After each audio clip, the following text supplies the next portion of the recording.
everybody.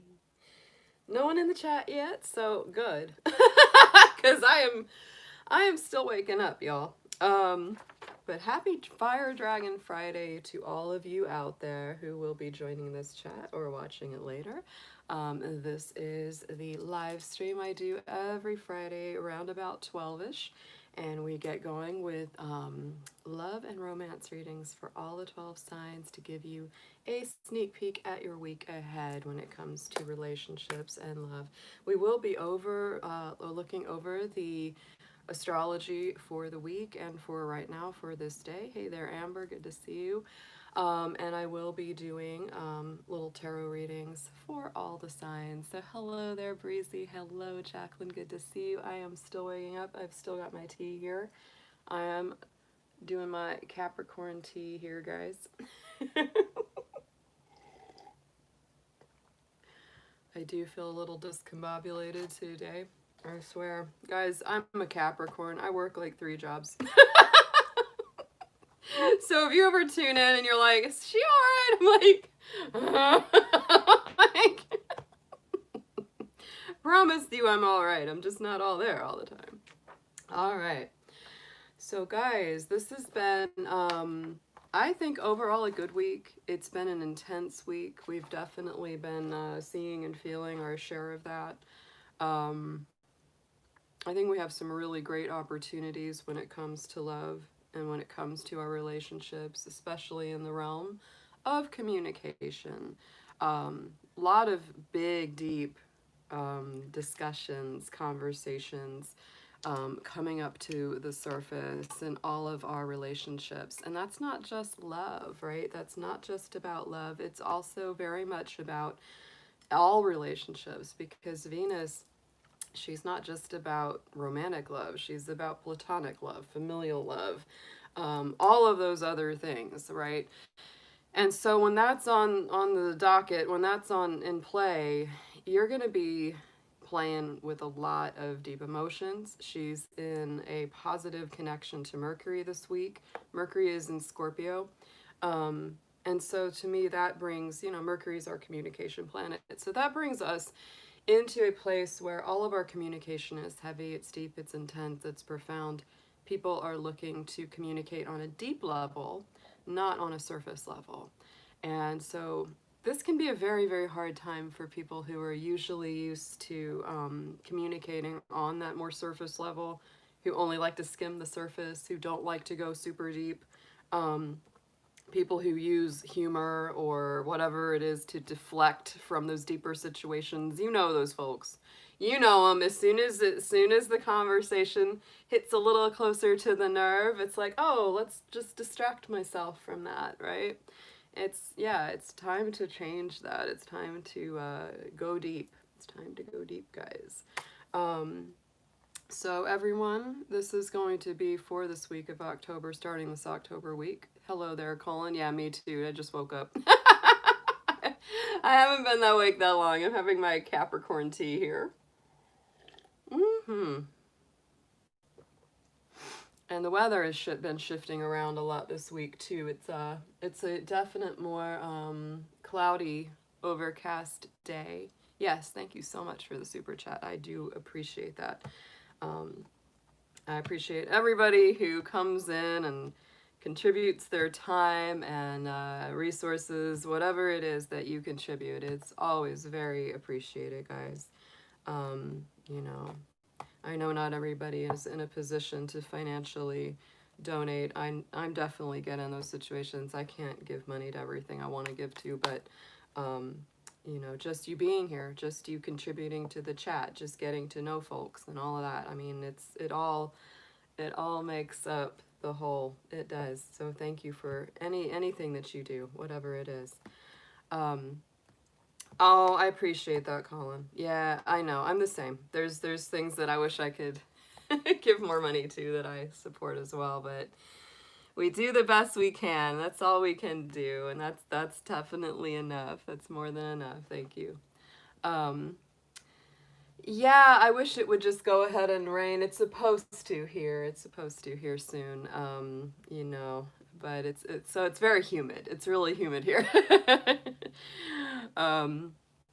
But yeah, no, this is we're coming into the deep thoughts. Hey, Breezy. Oh, hey there. Yeah, me. Thanks so much for coming in, Breezy. I appreciate that. You know, it's funny. Me and Ramblin' Mike are buddies on YouTube, and I actually did a reading for him about a month or so ago, and which was very flattering and very honoring. I was really I was very honored that he picked me to do a reading for him. And so he's given me a lot of shout outs and a lot of good good promotion on his channel. So I have a lot of folks from Ramblin' Mike, and he's got a lot of folks from me. So we definitely share friends crosswatch crossways. So you'll often see people from his channel on my channel and vice versa, which is really cool. He's just a great dude. He's been reading tarot for a long time, and the same with me. I've been reading it a long time, and also I'm an astrologer. So like he said, he's like, I'm not an astrologer, but I like the astrologers. So off the chain. Them kids. That's what they say.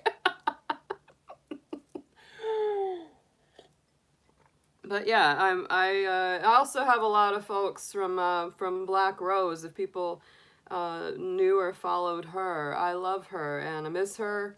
I need to call her. I wish she would get her channel back on, but she's got stuff to take care of. I get it. I think she'll be back when she's ready. And but she's a great friend of mine too. Christina Black Rose Tarot. She deleted her channel not too long, but yeah, I just love connecting with other great readers. I never feel like I'm in competition with other readers because I feel like everybody brings something good to the table, and there's, you know, there's room for everyone at the table. Yes, yes, yes. Definitely at the Dragon Table. Dragon Table's big. Dragon Table is a big table. I had a great, I think I might read this later when we have more people in the chat, because we will get more people in chat. This poem, it's like, oh man. There's a gal that I purchased from. She does these amazing, like, magical inspired and, you know, magical intention perfume oils, and I am crazy about anything that smells good, but it also has magical purpose. So I use a lot of her oils in ritual. I put a little dab of her clarity oil on before I do my readings.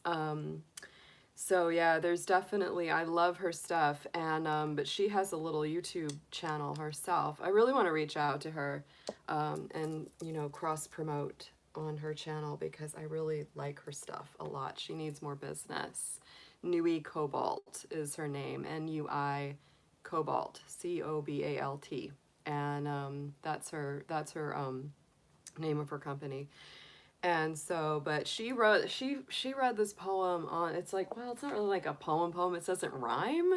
It's like this piece of prose that she read on her channel, and it just, whenever you read or hear something that's really good, like it resonates and you can't stop thinking about it, you know, that's for real. That I just was like, ooh, this is good. I was like, oh, I'm gonna share this with my folks, because it'll give you a lot of inspiration and food for thought.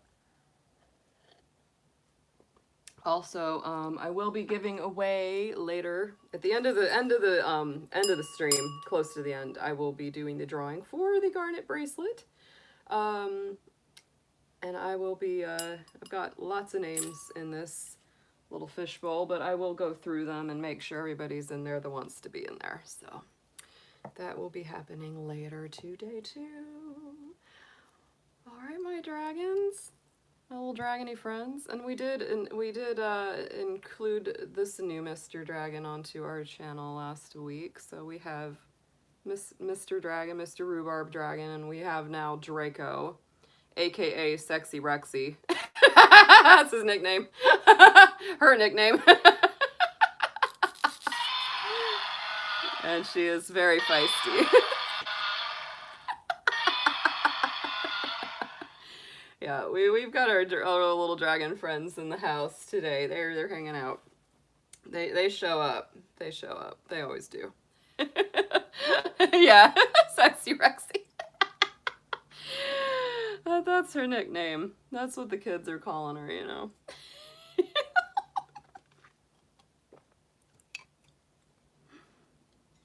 So we got sage, we all got all kinds of stuff ready to burn in a little bit because you know Amber will not let us get away without burning some things. So let's go ahead and get into the astrology, guys. Go ahead and just review that for our week ahead. There's, you know, it's when you follow this stuff, like some things move slowly, some things move fast, and that's just the way that works. So here we are. Here's our chart today. This is our start time for October the 9th. Very, very strong. I actually took my pen and drew over the lines that are the very positive influences because I do want to point out this is a very busy week. Look at this. You can see this aspectarian. It's all over the place in the middle, showing all the lines between all of the planets and what they're doing right now. On this particular day, the moon is in Cancer, so it is in harmony with Uranus. It's in harmony with Venus today, so it's not bad. It's not bad at all. It's a generally nice feeling. Could be very much a homebody kind of weekend because we've got that Cancer moon rocking right now. Might shift up a little bit once it hits Leo in another day or so, but I would say that today is a very home, cozy, creature comfort sort of day. Snuggle under the blanket, fix your favorite food, watch your favorite show kind of feeling. Might be talking to family and stuff like that. But there's so many positives. I mean, it's easy to focus, you know, here we go with the red. The red stuff is always our more challenging or more difficult aspects, right? But there's a lot of positives here, guys. There's so much good that's going on. So I want to talk about Venus because it is a Friday. Friday is our love day. Friday is ruled by Venus, guys. So if y'all do rituals, if y'all do, you know, any kind of candle magic or anything, you know, angle to do your love spells on Fridays. Better in a waxing moon than a waning moon, but you know what? It doesn't matter. Hey, Yu-Yi! How are you doing? Good to see you in the chat. I hope your bracelet came. I sent that out, so I hope it made it. So Venus is in the early degrees of Virgo, and it is in a sextile right here to Mercury in Scorpio. So Scorpio and Virgo, in a lot of ways, they're so similar because even their symbol is very similar. You know, they have that M, you know, the M, it's matter, it's grounding, it's earth. You know, whereas Scorpio has a little point on the end because that energy is directed outward.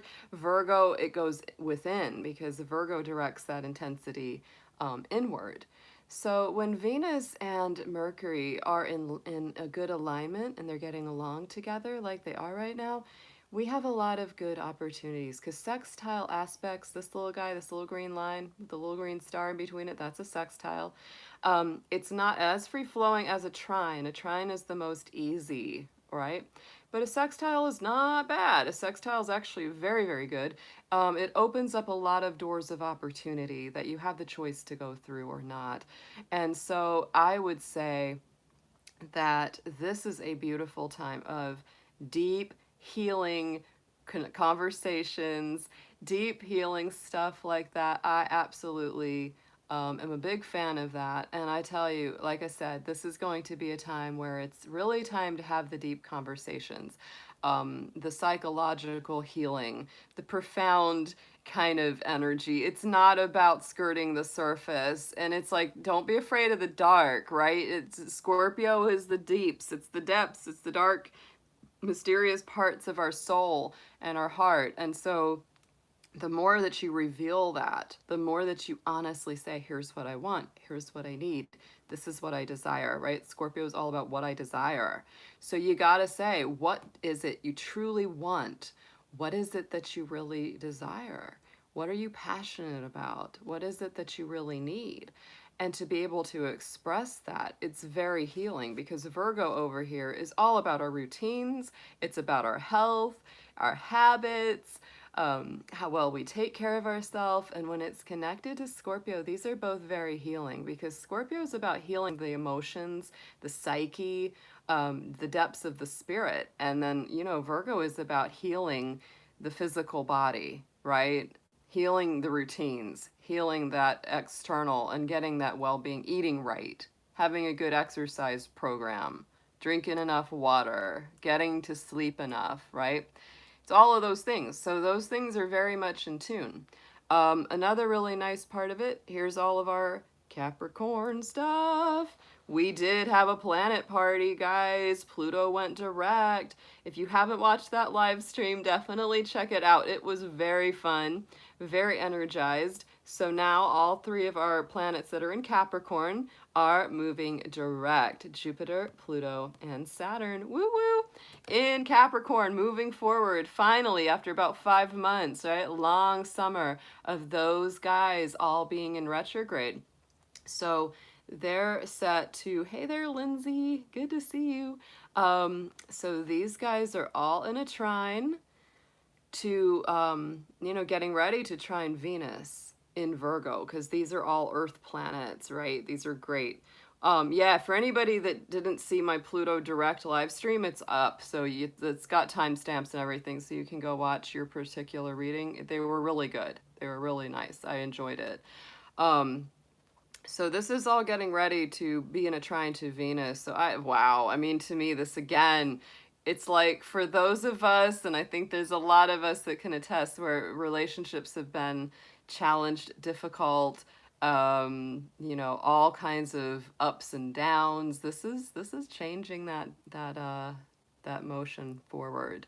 Again, it brings a lot of healing in. It brings a lot of healing in.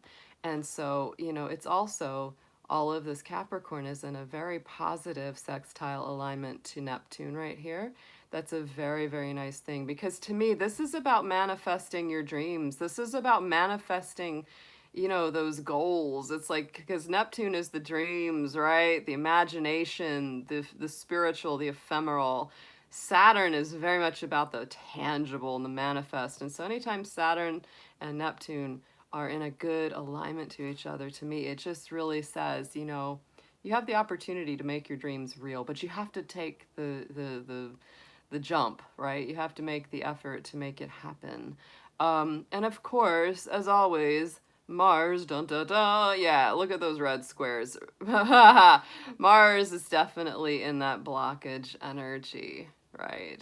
So this is why things are slow but steady wins the race. Don't be in a rush. The next 5 months, we're going to have that energy of Mars squaring Saturn. And it's just time. You know, it's like, it doesn't mean no progress. So don't let that make it like, oh, well, nothing's going to happen, so I'm not going to try, or I'm not going to move ahead. It's not like that, y'all.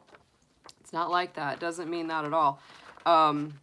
You know, but it does mean that you have to do the work.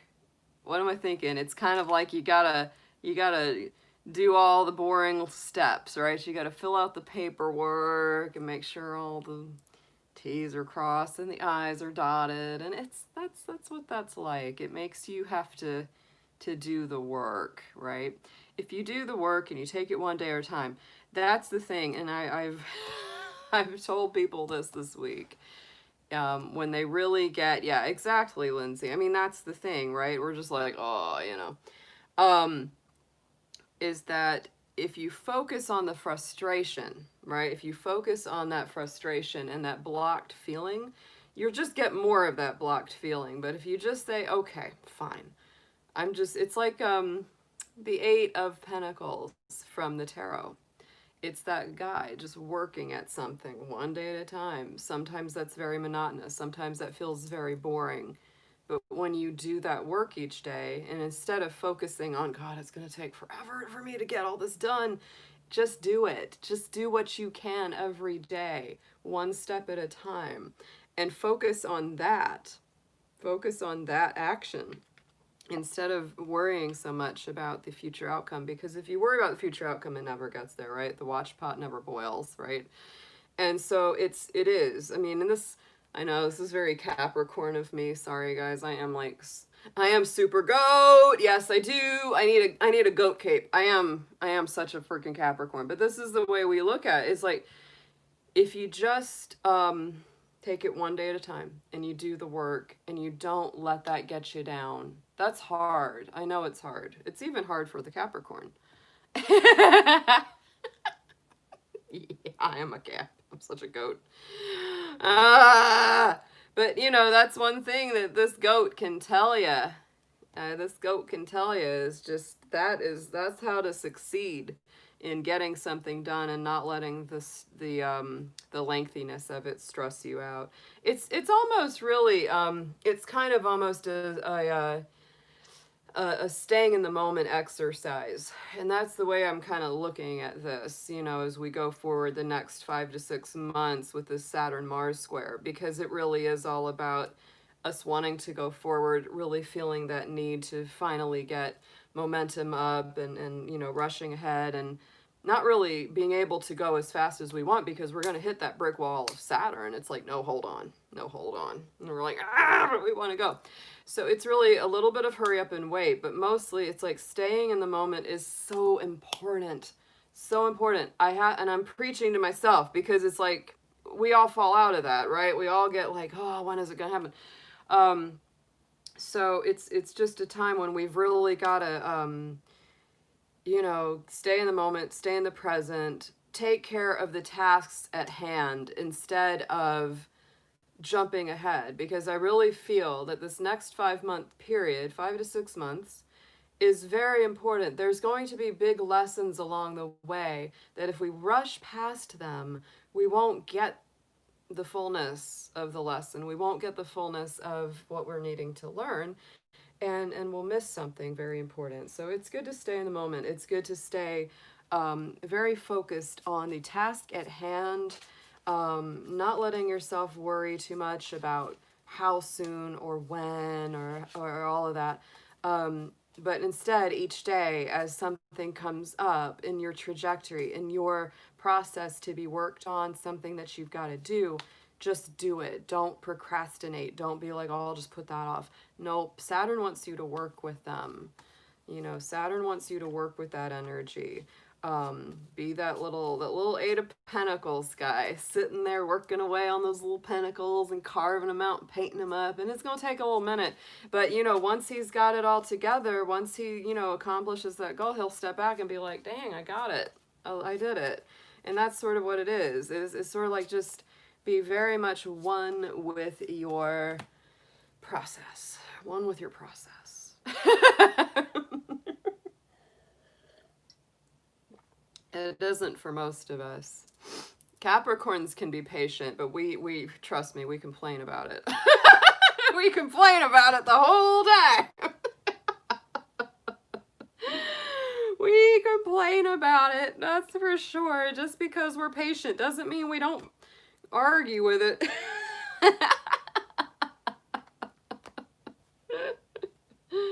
That's for truth. That's for truth. Trust me, you know, I'm a Capricorn, but I'm a dragon too. And like I said, you know, all Chinese signs, that's my Chinese sign is the dragon. You know, they have an equivalent Western sign, and the dragon's equivalent sign is Aries. And Aries is not patient. So sometimes I can be super patient, like endless. But then other times it's just like, give to dragon now. So yeah, I understand the dynamic. The struggle is real.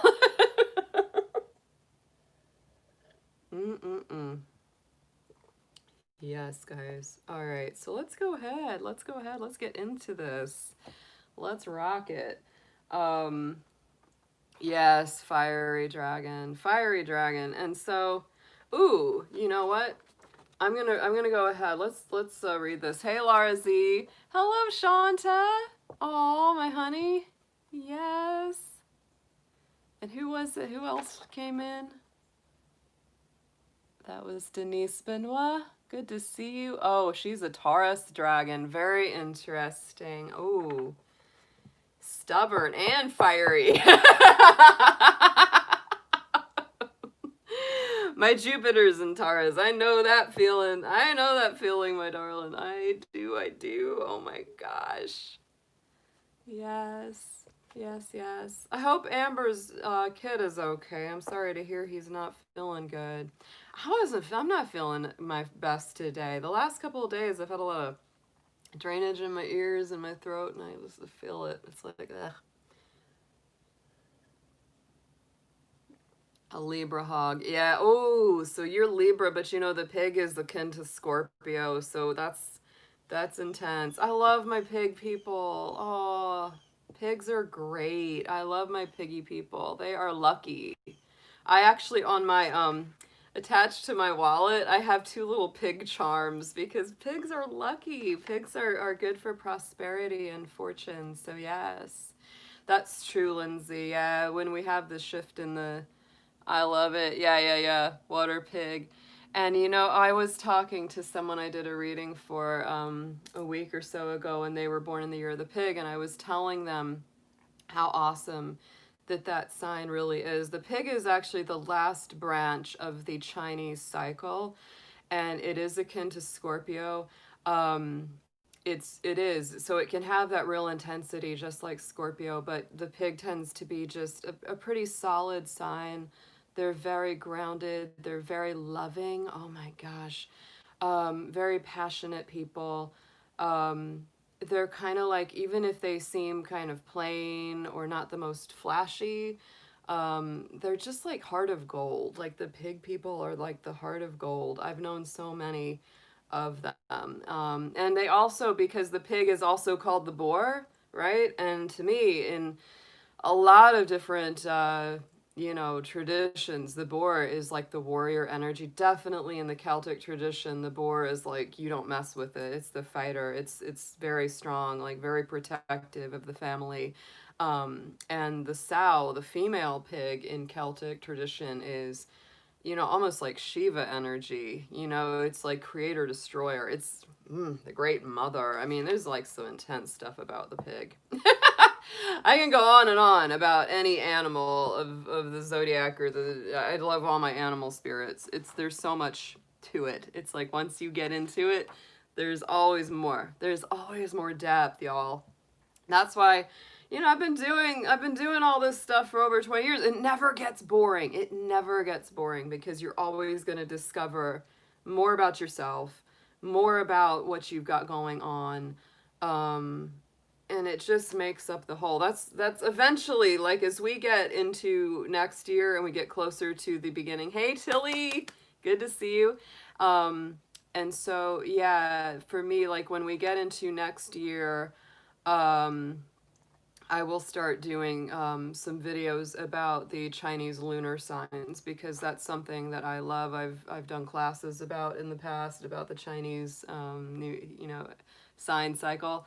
Thank you, Yu. I try to make it fun. I feel like, you know, the best teachers I've ever had always made the learning fun. And when you're having a good time, you learn it easy, right? If something's not taught in an interesting way or a fun way, it's just like, you know.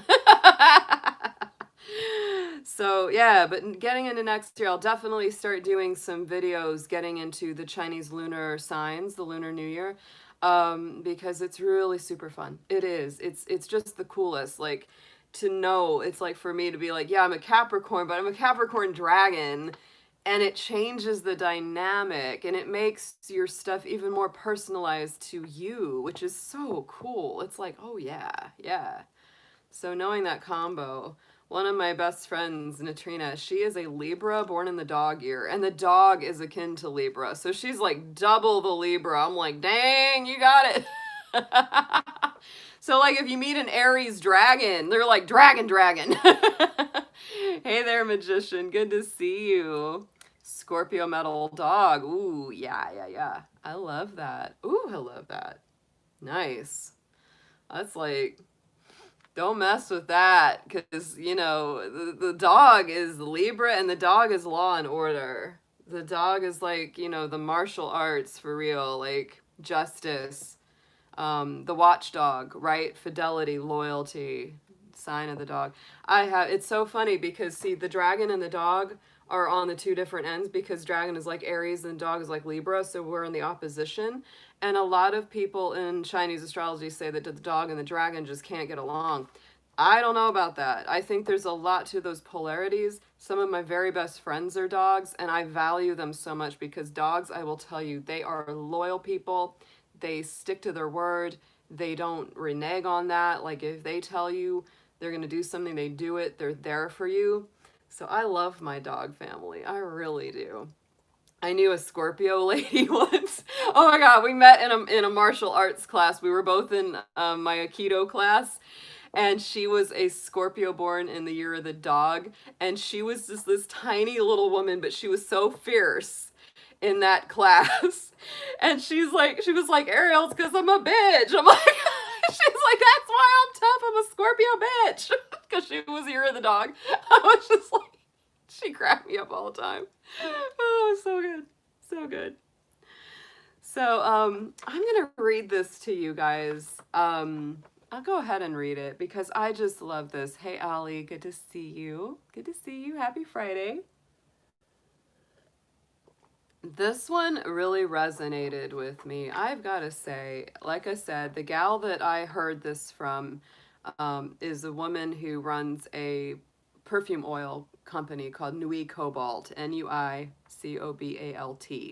I absolutely love her company. If you are into perfume oils or magical intention oils, ooh, excellent. Her prices aren't bad either, I gotta say. For what they are and the quality, prices are not bad at all. So anyway, this was on her channel, and she had found this piece of writing, this piece of prose. And she read the whole thing, and it really resonated with me. I thought, I've got to read this to my folks because it's beautiful. It's kind of unforgettable. Like all week I've been like, damn, that was good. The lady that wrote this, her name is Ev Yan. It's EV apostrophe YAN, Ev Yan Whitney. I will definitely look her up. I will post a link to that to this writing so that you can have it for yourself. You can look it up. But here we go. This especially, I would say, is good for all of the divine feminines, or those who align with the divine feminine energy.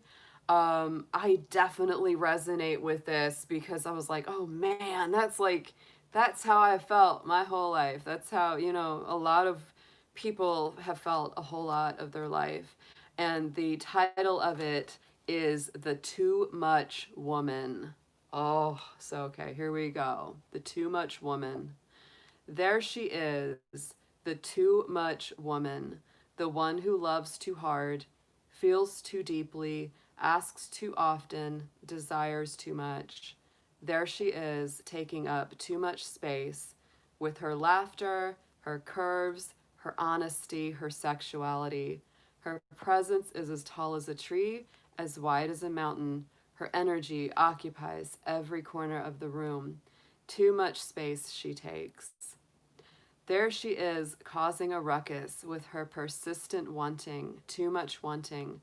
She desires a lot, wants everything, too much happiness, too much alone time, too much pleasure. She'll go through brimstone, murky river, and hellfire to get it. She'll risk all to quell the longings of her heart and body. This makes her dangerous. She is dangerous. And there she goes, that too much woman, making people think too much, feel too much, swoon too much. She with her authentic prose and a self-assuredness in the way she carries herself. She with her belly laughs and her insatiable appetite and her proneness to fiery passion. All eyes on her, thinking she's hot shit. Oh, that too much woman, too loud, too vibrant, too honest, too emotional, too smart, too intense, too pretty, too difficult, too sensitive, too wild, too intimidating, too successful, too fat, too strong, too political, too joyous, too needy, too much. She should simmer down a bit, be taken down a couple notches. Someone should put her back in a more respectable place. Someone should tell her. Here I am, the too much woman, with my too tender heart and my too much emotions. A hedonist, feminist, pleasure seeker, and empath. I want a lot. Justice, sincerity, spaciousness, ease, intimacy, actualization, respect, to be seen, to be understood, your undivided attention and all of your promises to be kept. I've been called high maintenance because I want what I want, and intimidating because of the space I occupy. I've been called selfish because I'm self-loving. I've been called a witch because I know how to heal myself. And still I rise, still I want and feel and ask and risk and take up space. I must. All of us too much women have been facing extermination for centuries. We are so afraid of her, terrified of her big presence, of the way she commands respect and wields the truth of her feelings. We've been trying to stifle the too much woman for eons, in our sisters, in our wives, and our daughters, and even now, even today, we shame the too much woman for her bigness, for her wanting, for her passionate nature. But still, she thrives. If you've ever been called too much, or overly emotional, or bitchy, or stuck up, you are likely a too much woman. And if you are, I implore you to embrace all that you are, all of your depth, all of your vastness, to not hold yourself in and to never abandon yourself, your bigness, your radiance. Forget everything you've heard. Your too muchness is a gift. Oh yes, one that can heal, incite, liberate, and cut straight to the heart of things. Do not be afraid of this gift, and let no one shy you away from it. Your too muchness is magic. It is medicine. It can change the world. So please, too much woman, ask, seek, desire, expand, move, feel, be. Make your waves, fan your flames, give us chills. Please rise, we need you. Evian Whitney. I love this. Oh my gosh. This gal wrote this thing and I love it. Absolutely awesome. So I will put a link up to that entire piece of prose. It's like a good self-affirmation, right, guys? Like I said, whether you are a divine feminine or you resonate with the divine feminine, that's like mantra. That's like a good good self-esteem like builder right there to read. I love stuff like that. It's soul food. I knew it was for me when she started talking about the big laughter, because you know when I start laughing, I'm loud. I make people, if I'm out somewhere and I start laughing, they're like, what the heck? People either love it or they can't stand it, you know. Oh, thank you, Tilly. That's a great piece of writing. I had to read that for you guys. I had to share it because it was just like someone else read it on their channel. I was like, oh, I gotta put that one out there. Mm-hmm. Oh, we're definitely getting ready to burn some stuff. We're definitely getting ready to burn some stuff. I have more sweetgrass on order. I love that silver star. Yeah. Oh, I scare the cat out of the room with my laugh. Unfortunately, my mom has a cat. When I come in, if I start laughing, my cat just looks at me like I'm done. She's like, I'm out. Woo, dragon fire in the house. Woo. When you're a human form dragon, you have to have a fire stick to help you with the fire. I can't wait for the day I take my true form and I can breathe fire.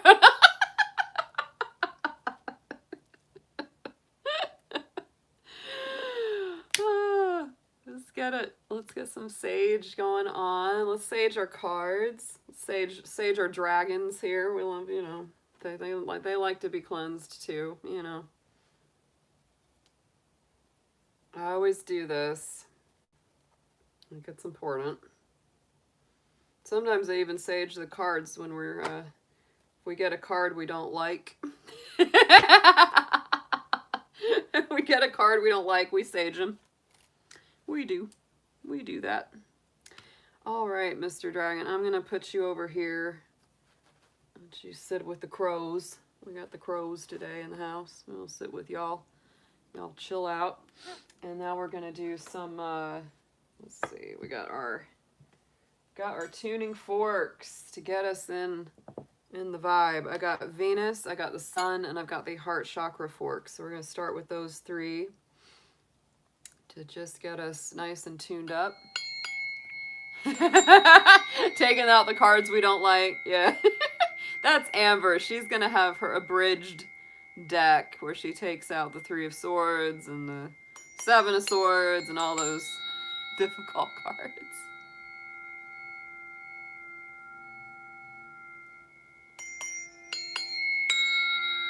Oh, I love that. Feels so good, guys.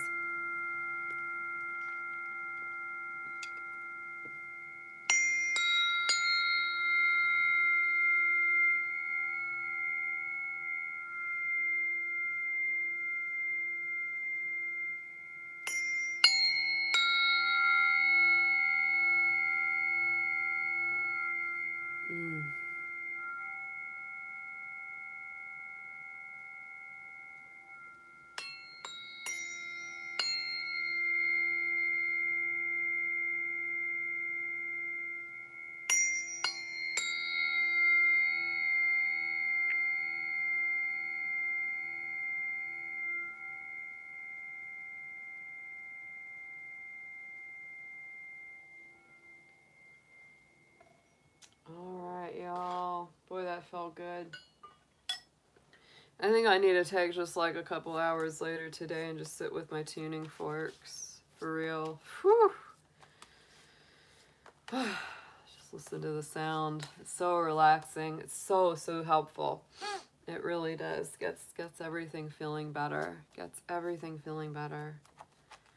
All right, guys. So yeah, I love those. Yeah, it had. Well, magician.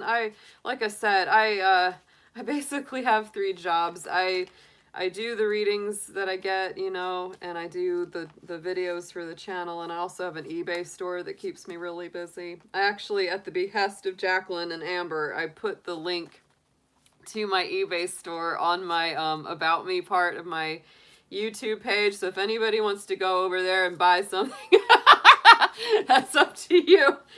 But yeah, I've been really busy. I'm working to actually get out of the eBay business. I've been doing it for years, and shifting over to just really focusing on the channel and doing my readings and stuff like that. So yeah,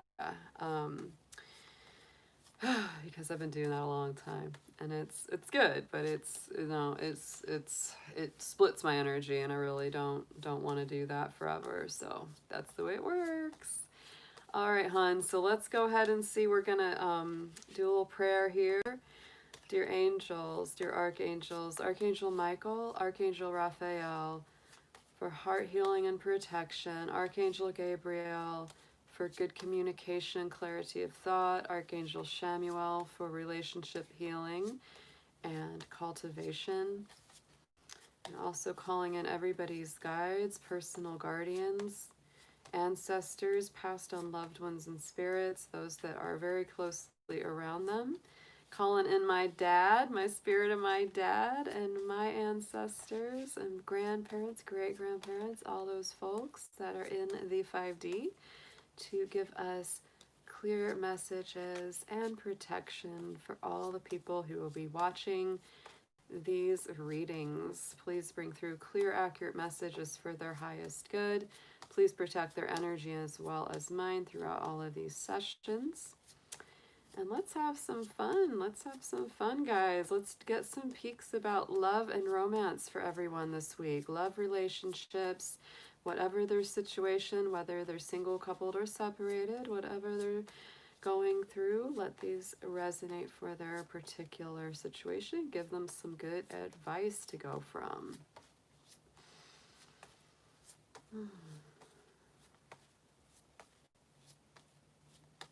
And let's see who is first on our list, guys. Let's see who is coming up to play with us first at all signs. We've got our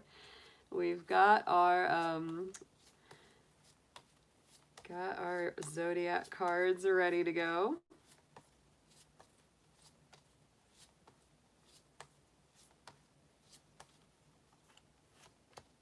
Oh, and our first one is Virgo. I love it. Yes, so Virgo is first. Virgo is where Venus is right now, so that's kind of perfect if you ask me. That's really excellent. So yeah, I guess Venus is riding high today. Check it out. So let's see. I'm going to be using this Halloween oracle. Let's get a keyword for our Virgos. It's going to be Virgo, Sun, Moon, Venus, Rising. If it doesn't resonate, Virgo, check the placements in the rest of your chart. You will always get more messages from these readings by knowing your basic astrology placements. So let's see what we've got for our Virgos, whether single, coupled, or in separation.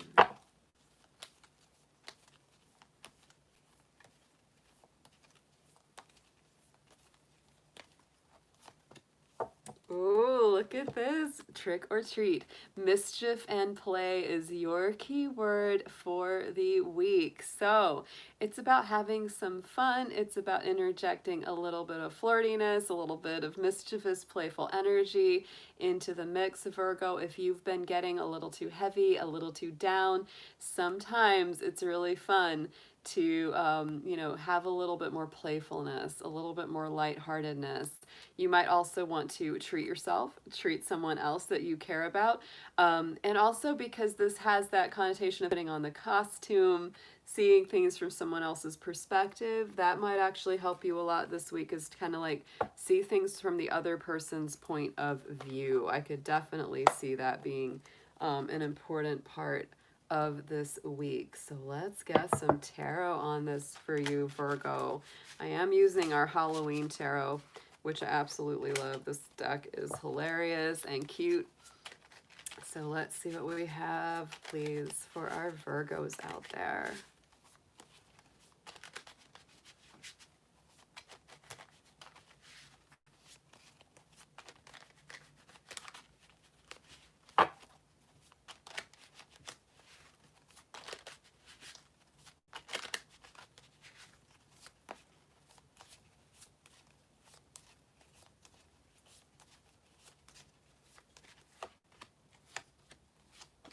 Okay, oh, look at that. So right in the center, we've got that Five of Wands, the Five of Imps. So Virgo, there is that tussle energy in there. You may be feeling the fire, the friction, potential challenge coming to the surface. There could be little arguments or little disagreements that come up, but mostly I feel like that's really just like, it's this fiery feeling of tension coming up. So let's get a clarifier on top of that card for you.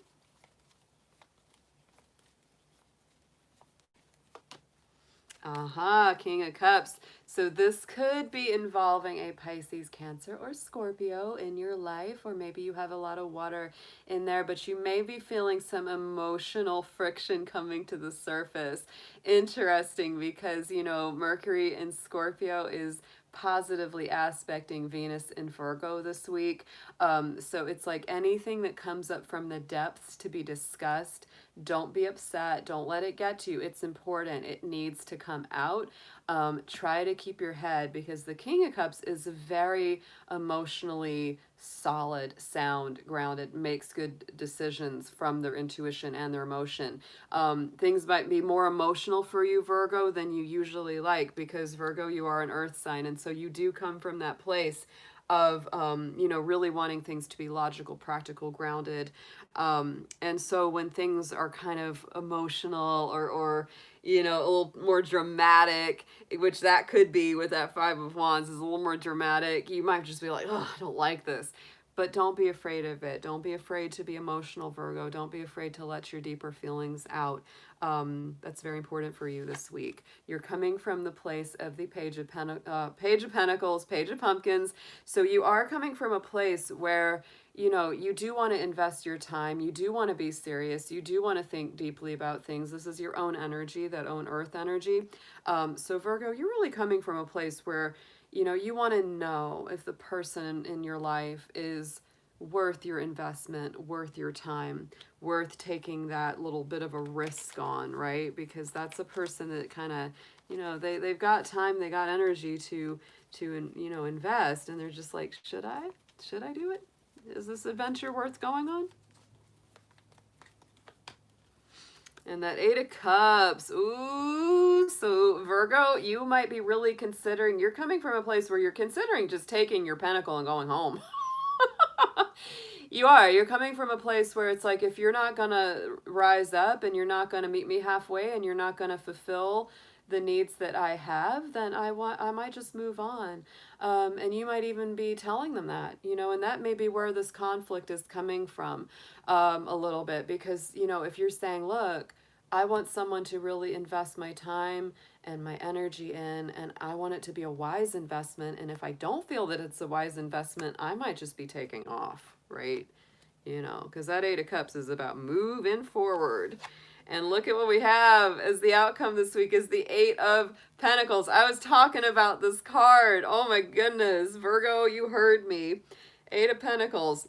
It's very important, not just this week, but really throughout this next 5 to 6 months. This is very much the energy that not just you, but everybody kind of needs to be in, right? Working at things one day at a time. Carving those pumpkins, getting that job done. But once you have done it, look, everything's all lined up. It's looking good. But it really takes that dedication. Stick to the task at hand. Stay very much in the present. Stay in the now. I feel like it's time to reread Eckhart Tolle's The Power of Now, because that's really where the power is right now and going through this next 5-month cycle as we have Mars and Saturn squaring each other.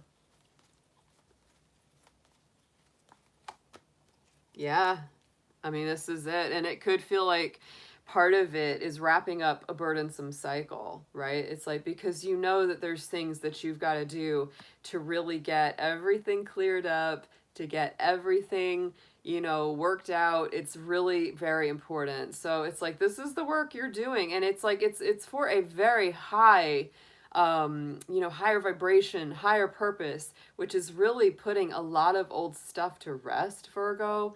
I think this is far reaching. It's far reaching. It's both, you know, it could be work physically with, you know, career, with job, emotional work that you're doing on yourself. And ultimately it's leading to you getting it all together, getting all those sticks together, getting all those wands wrapped up, because it's like, yeah, just one more trip up the mountain and I'm done. You know, you're really completing some kind of major cycles in your life.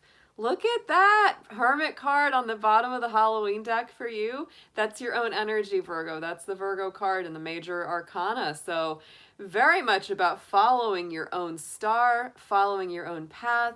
You might be doing a little bit of that solitary wanderer walk right now. You might be feeling kind of lonesome because it's like, I'm doing this thing really on my own, but it's powerful. It's good for you. Three of Pentacles, more earth energy. So there you go. You're working slowly but surely. You're getting, you know, here, I love the way this card is, because like here she is working on sketching, right? Working on drawing the human form. And here, you know, the teacher is, and she's giving her advice. She's giving her help. on her work. So it's like you're coming into a place where you may also be talking to people that can help you more, you know, that really can give you more advice. Anybody that you perceive as being older, wiser, more learned about something than you, Virgo, those are good people to talk to. So let's get some romance angels on this. Let's see what we've got this week for our Virgos coming out.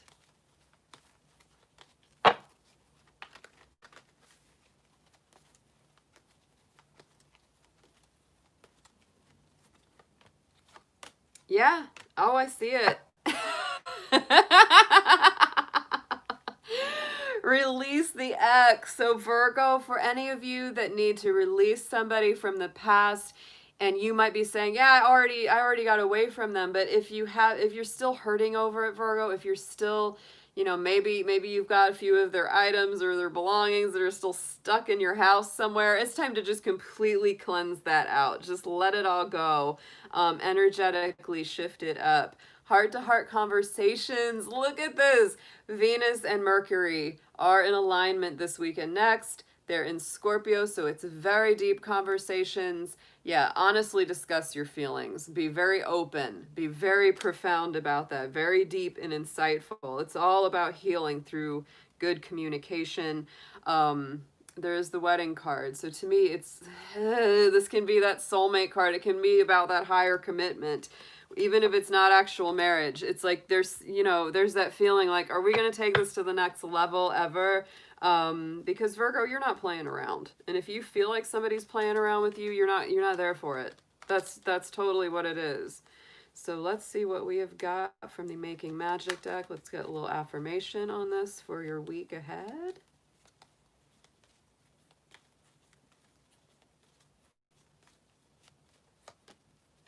Dragonfly, you bring light into this world, Virgo. So again, just like that little trick or treat card, embrace your lighter hearted energy. Embrace that brightness, that power, that feeling of levity is very important because, you know, we're in some heavier energy right now. There's no doubt about that. So it's like bringing some lightness into the equation. Very, very helpful, guys. So, beautiful read for you, Virgo. Excellent, excellent. All right, let's move on to our next sign here. Spray a little sage. I think this is not working. Is anything coming out? You gotta shake it. Or maybe I'm doing it wrong. Oh, anyways. All right, let's get into our cards again. I love the Halloween cards. Yes, I do. Same here, Vampy. I love those Halloween cards. They're a great deck. All right, Spirit, which sign is coming up next for us? Who is on the list?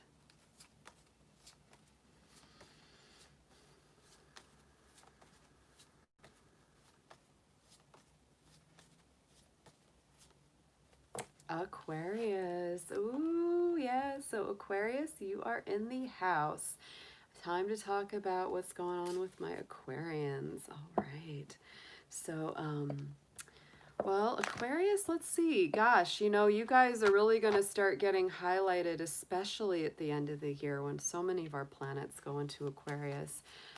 Right now, the sun is in Libra, so that's actually a good place for you guys. So let's see what we have. Aquarius, sun, moon, Venus, and rising. And this will be for anyone, singles, couples, those in separation. Aquarius, if this does not resonate with you, please do check the placements in your personal chart. You will always get more messages out of this or any reading you watch by knowing the basic placements of things like your moon, your rising, your Venus sign, etc. So let's see what we've got. Let's get a keyword for Aquarius.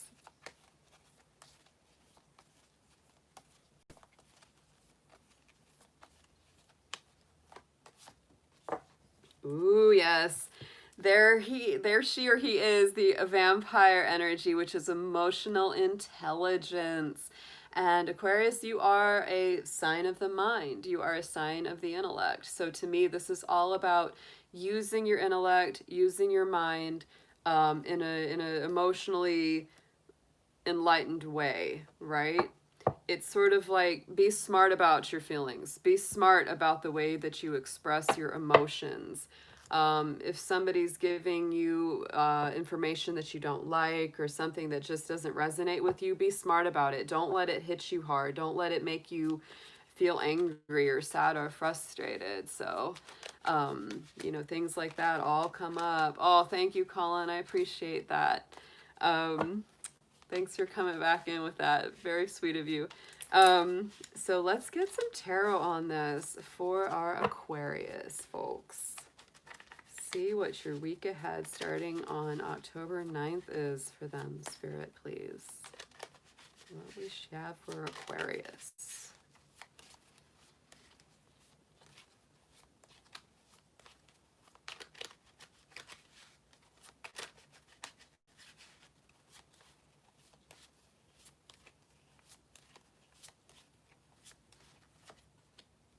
Oh, yes.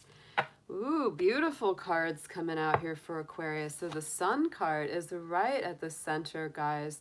Most positive card of the tarot deck, absolutely. Very positive, very blessed. Really keep your mind in that optimistic space. Keep your chin up this week, Aquarius. The sun is coming out, even if you've been through a tough week.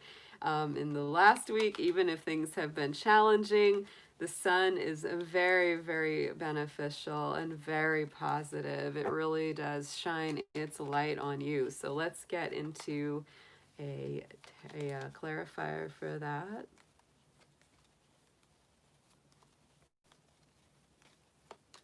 And look at that. Oh, the Ace of Cups, Aquarius. So love is abundant. Blessings from Spirit are abundant. So focus on that more than anything else, because this is really the hand of the divine coming in and saying, Aquarius, look what we've got for you. We have got spiritual blessings, greater connection to the divine. If this is a love relationship that you're already in, it's going to the next level. It's feeling really good. Things are coming out of the woodwork. If you're single, this is really this potential of meeting somebody that's very, very good for you. And if it's a relationship that's been through a lot or is very challenged, this could be the healing that needs to come in. This could be the reconnection that needs to happen. For a lot of my Aquarians, there could be those relationships of the past coming full circle for healing, or those reconciliations, because we do have the Six of Ghosts, the Six of Cups. So to me, that's all about reconnecting with others. Anything that, you know, it's like, wow, there were times when things were just sweet and wonderful and good, and you have just such a good sense of the past about them or the situation, and you really want to bring that back into the future. So this is a beautiful read so far, Aquarius. This is a gorgeous week ahead.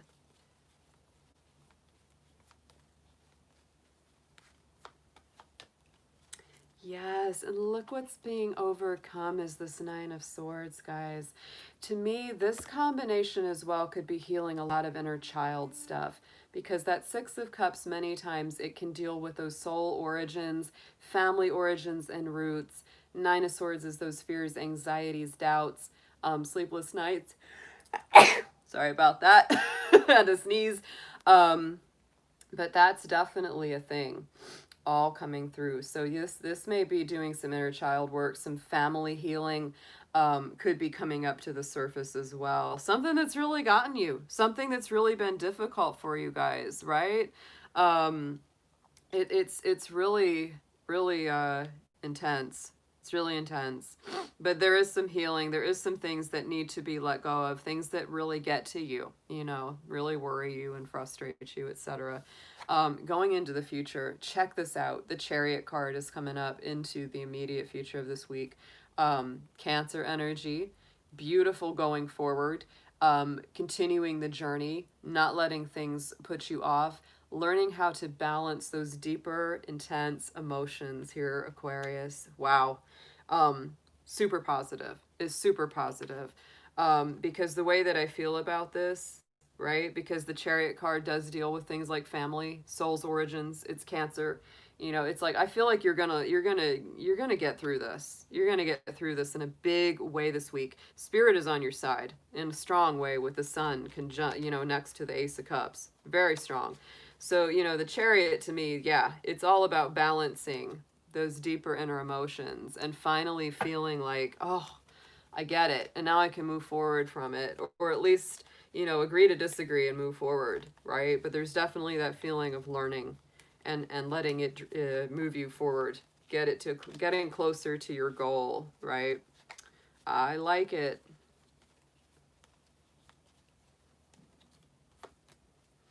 And look at that, Aquarius, King of Swords. There's your own energy coming up. Very strong, Aquarius. Power in the house. Yes, I do. I do astrology charts. I have been an astrologer for over 20 years. So yeah, if you ever need like a detailed natal chart, detailed astrology reading, yes, I do those. Just answering the chat. So yeah, Aquarius, I believe that you are going to go forward in such a strong way. This is strong leadership. This is you knowing your mind, knowing what you want. Got that intelligence, that emotional intelligence card, y'all. It's nice. This is a nice read for Aquarius. Ooh, yes. King of Pumpkins, King of Pentacles, along with that King of Swords. This is not only leadership and strength of the mind, this is also making good plans for the future. It's being grounded, stable, having a real plan. And look, our Eight of Pentacles showed up again. Yes! Because I definitely, I'm telling you, that Eight of Pentacles, that's the energy that we are in for the next 5 months. Slow and steady wins the race. Don't give up. Stay dedicated to the project, the path, whatever it is. Be patient, guys. Good things come to those who wait, y'all. I'm telling you, it will come out good. Aquarius, this is a fabulous reading. So let's get some romance angels on this for Aquarius. Let's get 3, please, for them. Oh my goodness. Yes, yes, yes.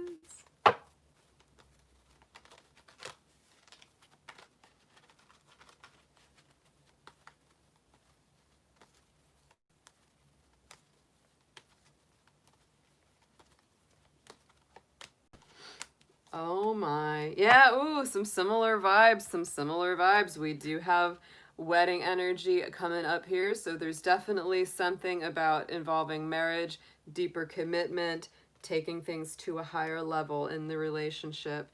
Attraction is very strong. Look at that. So, enjoying the moment fully. Look at what it says on there. And like I said, this is a time where we need to embrace the moment fully, and it does attract better people, better energy, better situations, better experiences. Releasing the ex, whatever that means for you, Aquarius. The time has come to clear your energy, even if it's not an ex, like a romantic ex. For some of you, it's a romantic ex. For some of you, it could be an old family dynamic, an old place that you've lived, an old thing that you've done, an old job that you've had. And it's time to clear that energy. Get it out, out, out.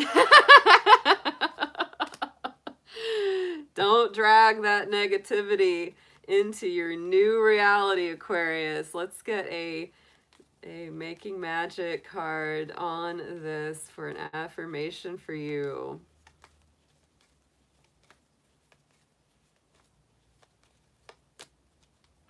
Philosopher's Stone. Ooh, powerful manifestation of wishes and goals by harnessing universal energy. Aquarius, this reading to me just feels like spirit's on your side, luck is on your side. You have the ability to clear and heal some old things from the past, whether it's inner child work, ex relationships, ex situations that used to be very difficult and negative. It's like it's all getting cleared out. You're stepping into your power. This is a freaking great reading for y'all. It really is. Wow. Good stuff, Aquarius. Really good stuff. I liked this one. Woo! All right. Let's see who's up next. Let's see who's in the house. Yeah, I'm definitely sneezing and sniffling a lot. We've got like weird allergy stuff floating around. We've had a weird week. We've had a real weird week, guys. So, all right, let's hit that fork. Let's clear that energy. Ooh, yeah, Jacqueline. Composites are like the thing. Those midpoints, yes.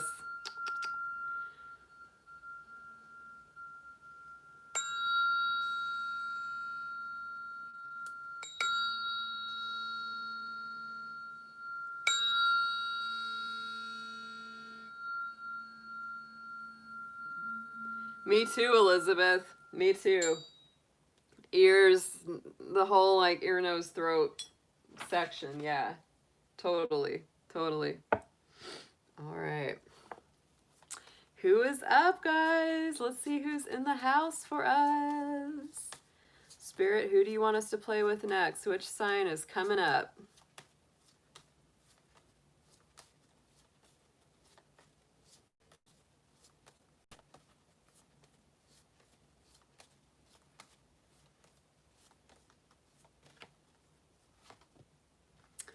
Taurus. Our earthy Taurus folks are coming through. Yes, yes. Oh, Taurus, you're in a good placement right now with Venus in Virgo and all of our Jupiter, Pluto, and Saturn moving in Capricorn. Those are all fellow Earth signs, in a very positive alignment to you right now. So not a bad time to be a Taurus. I'm telling you, my Taurians, y'all have gone through a lot. I know that. But the energy that's there for you right now is not bad at all. So let's get into a card for you. Let's get a keyword. Dear angels, ancestors, guides, and guardians, please be with our Sun, Moon, Venus, rising in Taurus. Let's see what you have for them, whether they are single, coupled, or separated, whatever their love situation may be. Taurus, if this does not resonate with you, please do check the placements on your personal natal chart. You will get more information out of any reading that you watch, either with me or anyone else on YouTube. You will get more out of those readings by knowing your basic astrology. What's your Venus sign? What's your moon sign? All of that good stuff.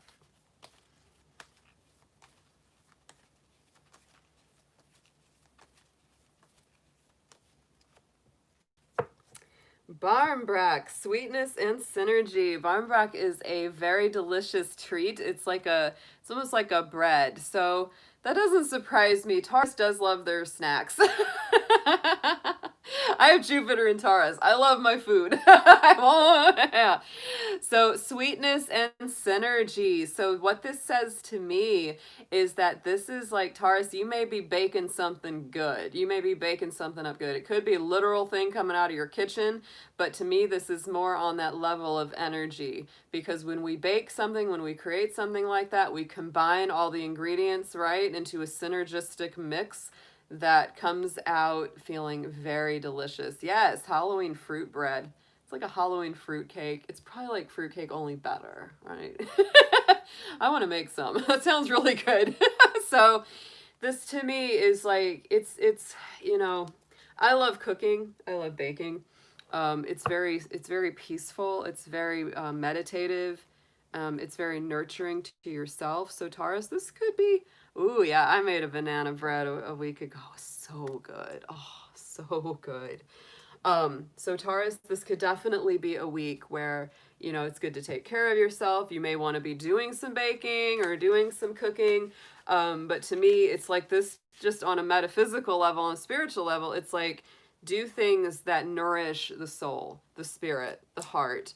Combine all the elements of your life to create a sweet experience and result. Very, very nice card there. So let's see what we've got coming out of the tarot for our Taurus. Let's see what we have, Spirit. Please show us our Taurus friends.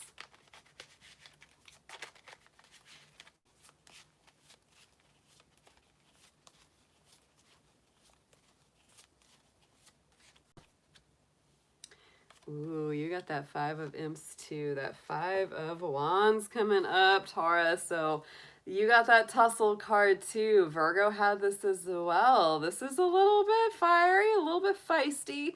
Can be that little tussle, a little bit of a ruckus. Let's see why that's there. Why is this there for our Taurus folks? What are they getting worked up about?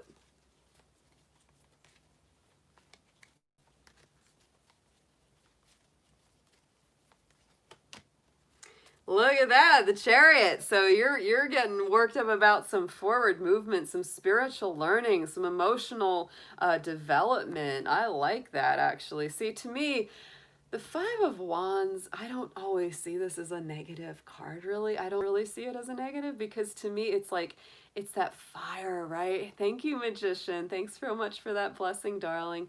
Um, but yeah, to me, this is an energy of like spark, friction, renewed life, renewed enthusiasm and invigoration a lot of the time. And sometimes, yeah, it's born out of some conflict, born out of a little bit of a tussle, but it wakes us up, right? Gets that spark going, puts a little bit of fuel in that motor, right? For the chariot, right? For that motorcycle. So Taurus, this is about you, you know, really having there's some fire going on in here, and you're ready to take it to the next level of learning, of understanding, because the chariot is Cancer energy. You could have a Cancer in your life, you could have a fire sign person in your life, or you may have these signs in your personal chart as well. But yeah, chariot's taking it to the next level, whatever it is, definitely. Six of Pumpkins, this is where you're coming from. Six of Pentacles, you really want balance, and you really want balance. Wait till you see the next card. Wait till you see the next card.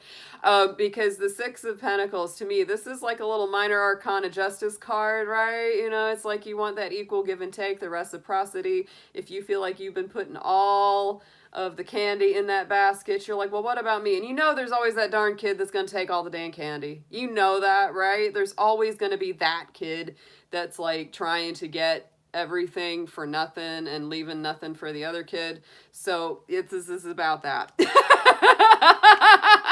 is about that. If you have someone like that in your life, Taurus, you got that darn kid that's coming and taking all the candy out of the bowl and leaving nothing for the other kids, right? It's time for that to stop.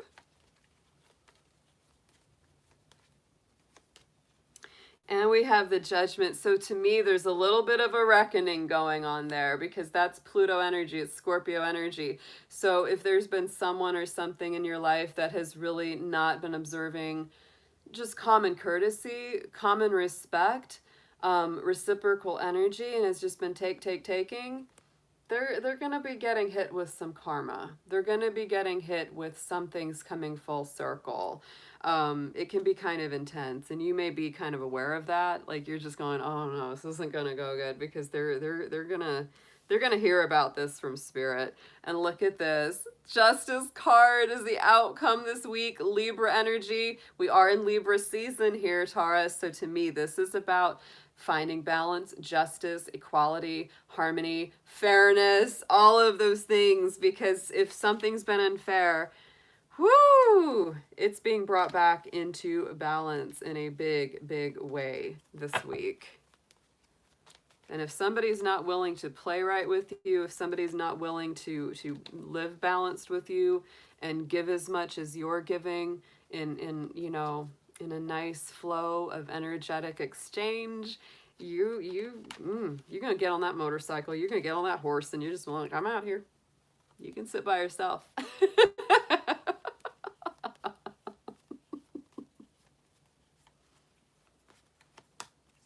Yeah, Four of Swords. So give yourself a little bit of rest and relaxation on this, Taurus. You may have been kind of fighting that battle of fairness. For some of my Taurus, this may not be necessarily about love per se. For some of you, it could be a legal battle you're fighting. For some of you, it could be either getting a divorce or really wanting that final judgment, finally washing your hands of it, really letting that go. For some of you, not all of you, because this is general. Because when you see those, you know, the hands of justice coming into a reading several times like that, it can bring that up. And that could be the tussle. That could be the friction. that helps you get to the next level. And there could be, yeah, there could definitely be some karma like coming back around full circle for you here. Page of Pumpkins. So to me, Taurus, this is a week where you're definitely looking to reinvest. You're got your energy set, you have your intention set, and you're saying, I really want to put my energy and my intention into something that's going to be good. And look, Ace of Pentacles, something that will grow me more money, more abundance, will give me a return on my investment. Yes. Ooh.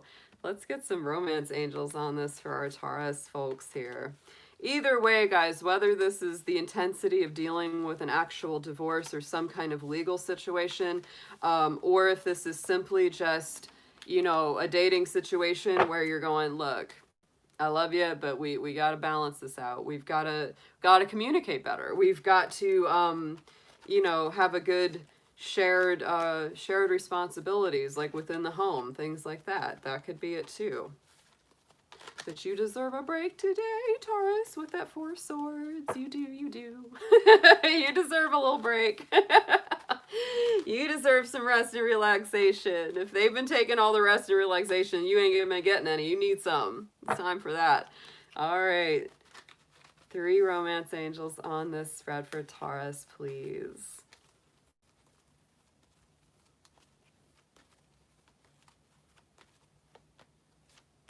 Oh, yeah. Let's see. Look at this. Look at this. So religious factors could be coming up. This is all those differences that can sometimes unite or divide us, right? There could be big differences in your upbringing, in your spiritual path.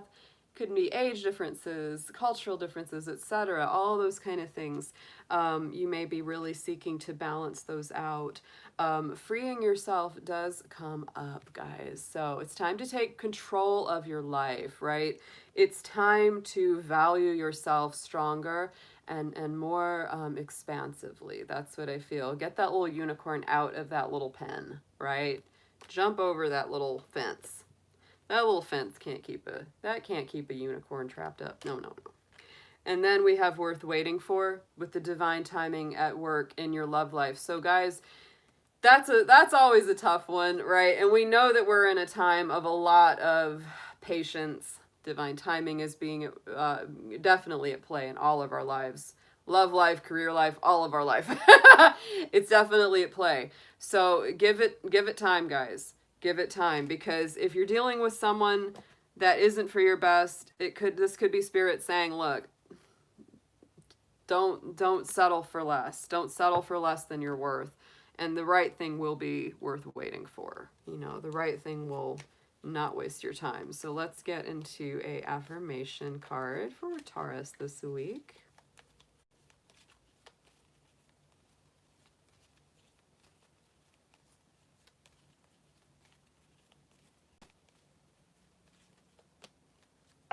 Look at that. Wishes coming true. Aw. So rapid achievement of your dreams and wishes. I do feel like even though there could be some definitely big stuff being worked out here, Taurus, this week, there's also a very good feeling about it. You know, it's like when that Justice card comes in, when that Six of Pentacles comes in, it's like things are moving quickly. Things are starting to manifest and take form.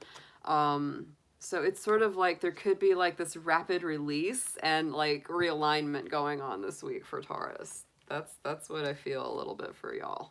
All right, so let's get into, let's clear the deck here for our friends, and let's see what is next. Let's see who's on the next list. Let's burn a little something. Let's burn it. Burn it, burn it!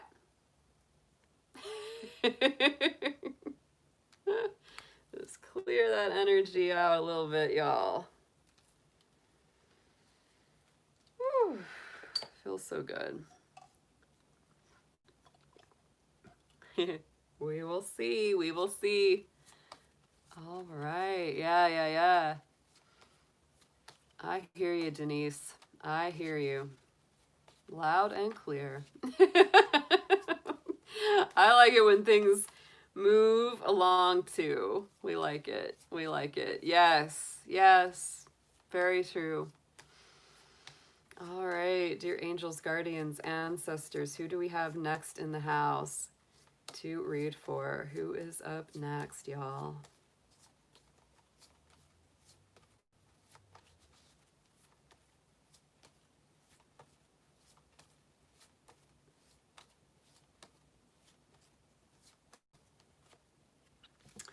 Scorpio. Our polarity of Taurus is, of course, our Scorpio. So, oh, good to see you here in the house, all my Scorpions. Yes, very exciting. Oh, love to see my Scorpio family here. We are not too far away from Scorpio season, which starts on the 22nd. So, and Mercury is already moving along in your sign. Can you tell Jacqueline's a little excited for the Scorpio reading there? Just a little. Always a spicy reading, yes, of course. All right, my Scorpio Sun, Moon, Venus, Rising folks. Dear angels, guardians, and guides, please be with our Scorpios as we read for them and protect their energy. Please bring through messages for their highest good in their love and relationship life, whether single, coupled, or in separation. Scorpio, if this does not resonate with you, please do check the placements in the rest of your chart. You will get more information by knowing those basic placements of your own planets.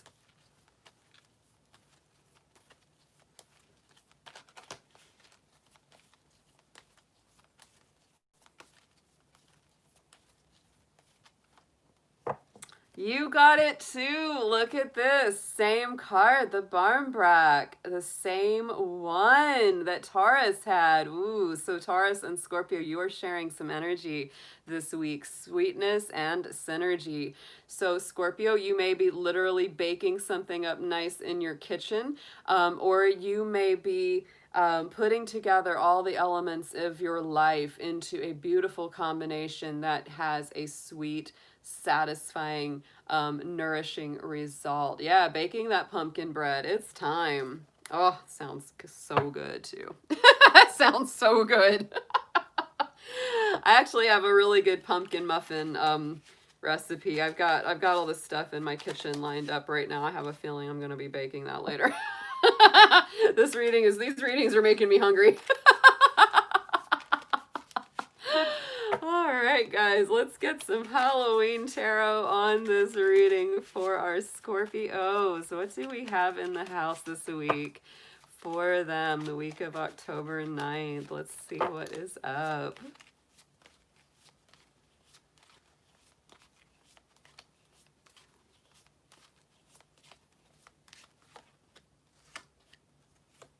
Ooh, interesting. Okay, so 7 of Cups right in the center. Scorpio, you may have a lot of options going on right now. There might be a little bit of emotional confusion over making a emotional choice, a spiritual choice.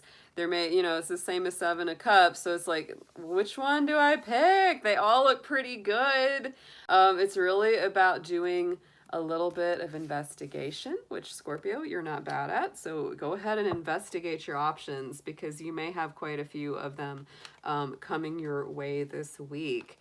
And that can resonate whether it's, whether you're single, whether you're dating, whether you're locked into a relationship. It's like you might be looking at places to go together. You might be thinking of new things to do together. You might be saying, okay, well, I got a couple different ones that I like, but which one am I actually going to choose? There's a lot of things, but you will have to make a decision. That's the thing. There is that, it's like, that's the other side of that 7 of Cups. It's like the decision is on the horizon. The options are on the horizon. And eventually you will have to make a choice. You don't have to make it overnight, but you will have to eventually make it. Ooh, 7 of Swords. Oh, sneaky. Sneaky. Came in the sign. 7 and 7. Very interesting. 7 is about movement, 7 is about movement and learning. So it's really like, to me, this is kind of a no-brainer, though. This is a no-brainer kind of combination. So it's like, definitely don't choose sneaky. If you know somebody has not been honest with you, if somebody hasn't been above board, if somebody hasn't been totally upfront and truthful with you, that's the one to let go of. You definitely don't want to pick that one out of all of your options, right? And investigate your options, because one of them may be this way, right? One of them may be that underhanded, deceptive kind of person. I like what Ramblin' Mike says about the Seven of Swords. This is the person with a broken heart and a half-assed plan. You don't want that one. You don't want that one. Coming in from where the past, or coming from where you are, this is where you're coming from, Scorpio, is the sun. So you're in a very positive place. You're actually very dedicated and devoted to stay in a positive place. You don't want any of that sneakiness coming in. And if you sense that, perceive that, if you feel that even on the horizon, you're like, no, no, no. Because you've worked hard to be in this very positive place, right? In that death card in the tarot, which is your own energy, the death card is the Scorpio card. In that death card, in the distance, the sun is always rising. You know that. So Scorpio, you know that it has taken a lot of death cycles, a lot of transitions, and a lot of hard work to come into that sunrise, to come into that good place. So you're not willing to let that go for anything. It's like, no. It's like, I own the positivity I've earned. I own the happiness that I have worked for.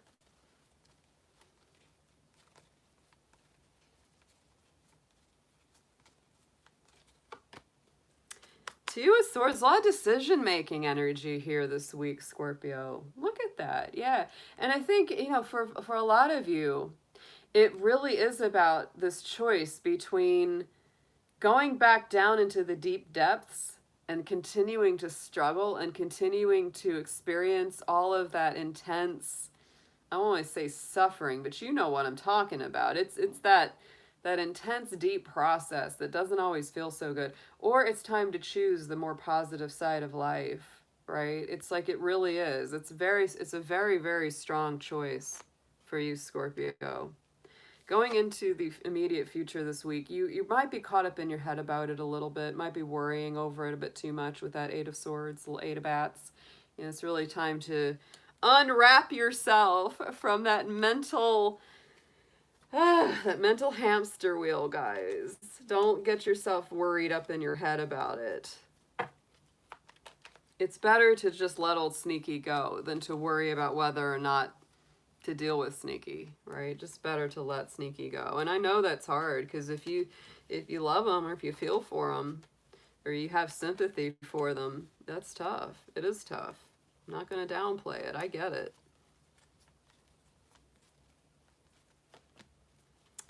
Oh, Scorpio, you're going to rule in the end. You will. Look at that King of Cups. So I would say that in the end of this cycle, you are going to step out of this worried place.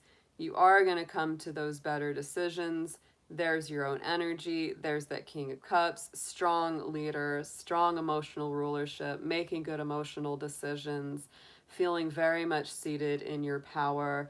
So Scorpio, I think it all comes out really well here, but I think there are some decisions, you know, Seven of Cups, Two of Swords. Those are big decision-making cards, very much. It's really a choice. And I feel like a lot of this choice is really, do you want to keep going up to the heights, or do you want to get back down in the depths? It's your choice. If you want to go play down in the depths again, Scorpio, it's up to you. If you need to do that and you need to root that stuff out, go for it.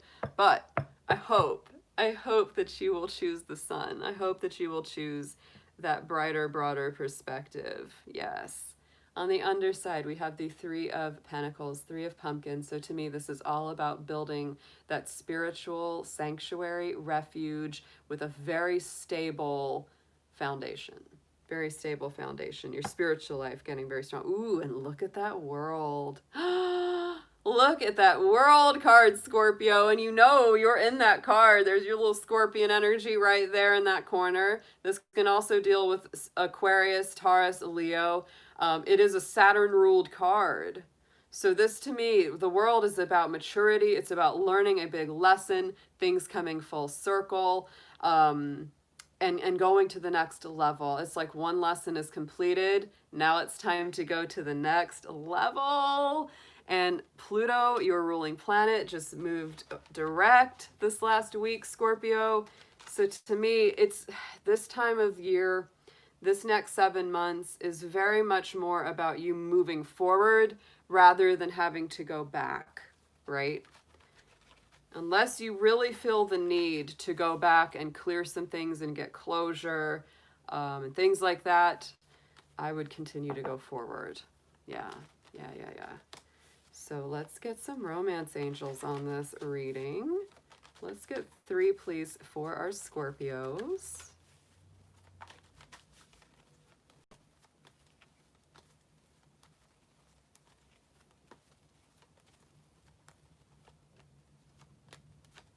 All right, guys. See, I'm telling you, for some of my Scorpios, it's on the board. Reconciliation. Someone from the past returning to your life. You know, Mercury right now is in your sign. Mercury's getting ready to go retrograde on the 13th next week. And that many times can bring these people back into your life, or they'll just pop up for review. So just be aware. It doesn't mean they have to stick around. Doesn't mean they have to stay, Scorpio. But someone from the past returning to your life, right? It's always very possible. And if you've gotten to that next level and you're really in that place where, you know, you're feeling a lot stronger in yourself, this could just be, you know, that world card with your Pluto going direct. This could just be that thing where you say, you know what? I've learned the lesson and I don't even have a problem saying no to you. I don't even have a problem telling you that I'm doing just fine, and it's really true. And you really mean it, right? There's that lighthearted energy because there could be better people coming in, right? It's just, you know, extending the lighthearted energy to others, right? Because to me, with the sun, that is the lighter-hearted energy.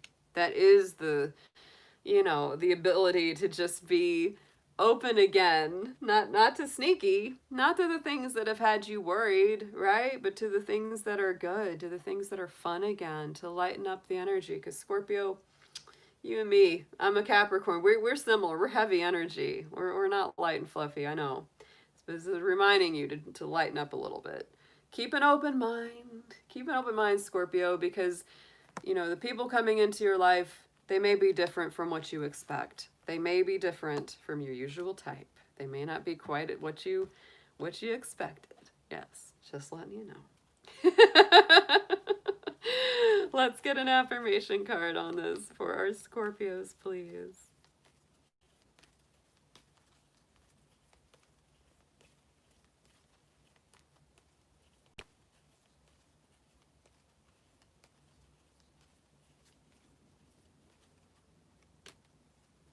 And here we are. Yes, very nice card for you, Scorpio, is protection.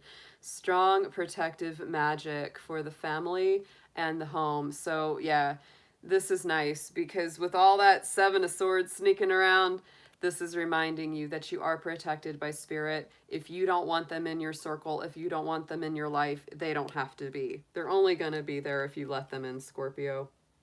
That's the way that works. That's the way that works. It's like the vampires on the old Buffy the Vampire Slayer. They can only enter your house if you invite them in. That kind of thing. That's what I think. They only come in if you let them in. That's it. Because Scorpio, you're a pretty fiery sentinel at the door. You are. You don't have to let them in if you don't want them in. All right. Let's see if this spray bottle works. I've had trouble with my spray bottle. The sage spray. I think there's too much essential oil in the water, and it's like messing up the sprayer. Nothing's coming out. So let's light something up instead. Let's just get the sage. Get the sage.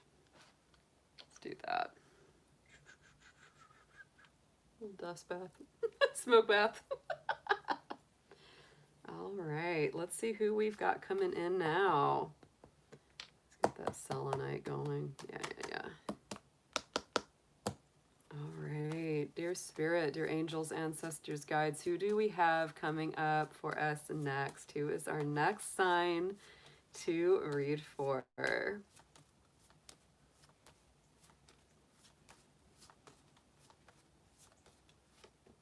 Leo. My fiery, fiery Leo folks. How are you doing out there? Good to see you. There's my Lindsay. So Leo is in the house. Here we go. Let's see what we've got for our Leos coming up. All right, let's get a key card first.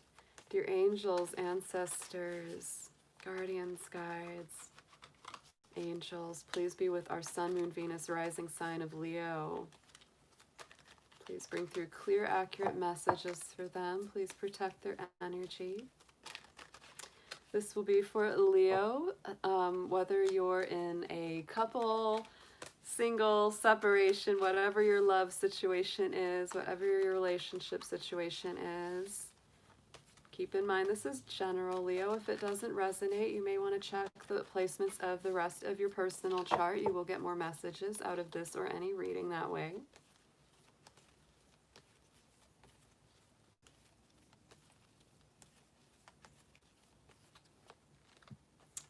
Leo, oh, you got the joy card. This is such a positive card. So rejoicing in the present, staying in the moment, shining your bright light, embracing anything that brings you joy, what brings you happiness.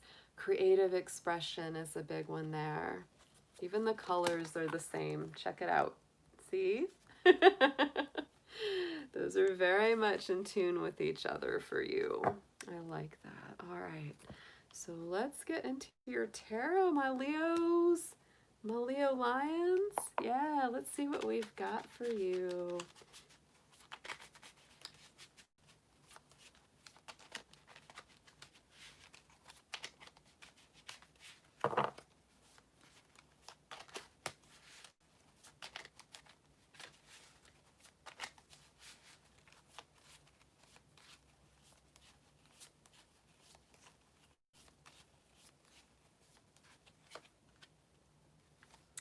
Nice. Oh my gosh. Yes, these are great cards. Okay, so let's see what we've got right in the center, Leo. This week is all about justice. We've got the Justice card, Libra energy. So we are in Libra season.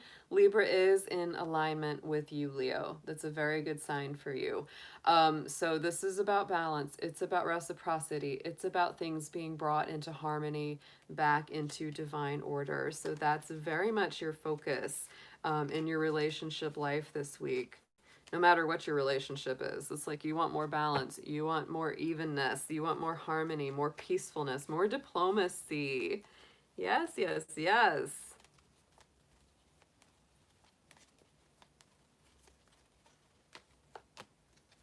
King of Cups coming up on top of this card for you. So, you know, you're making decisions from a deep emotional place, Leo. You really want to make wise emotional decisions here too. It's like you're really in that place of wanting things to be in balance and in good order. You're doing a lot of healing as well with the King of Cups as a Cancer ruled card. So it's very much about healing family dynamics, home dynamics.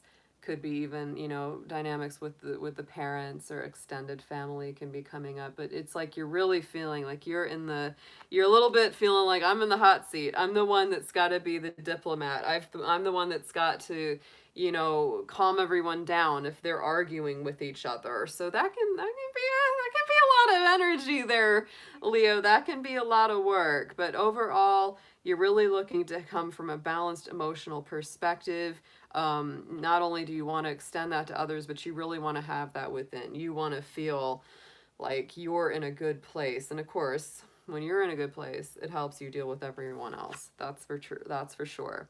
So in the immediate past, where you're coming from is this Devil card, which I absolutely think is hysterical. This card, the art in it cracks me up so bad. I'm like, just because she needs to put those kids on a leash, that don't make her a devil. I'm like, sometimes you just gotta put the kids on a leash. But But this is Capricorn energy, right? This is hard work. This is a lot of times feeling in bondage or stuck to something, or having those limitations. So to me, Taurus, you're really identifying any of the limitations or limiting factors you've had in your life. You really do want to move forward.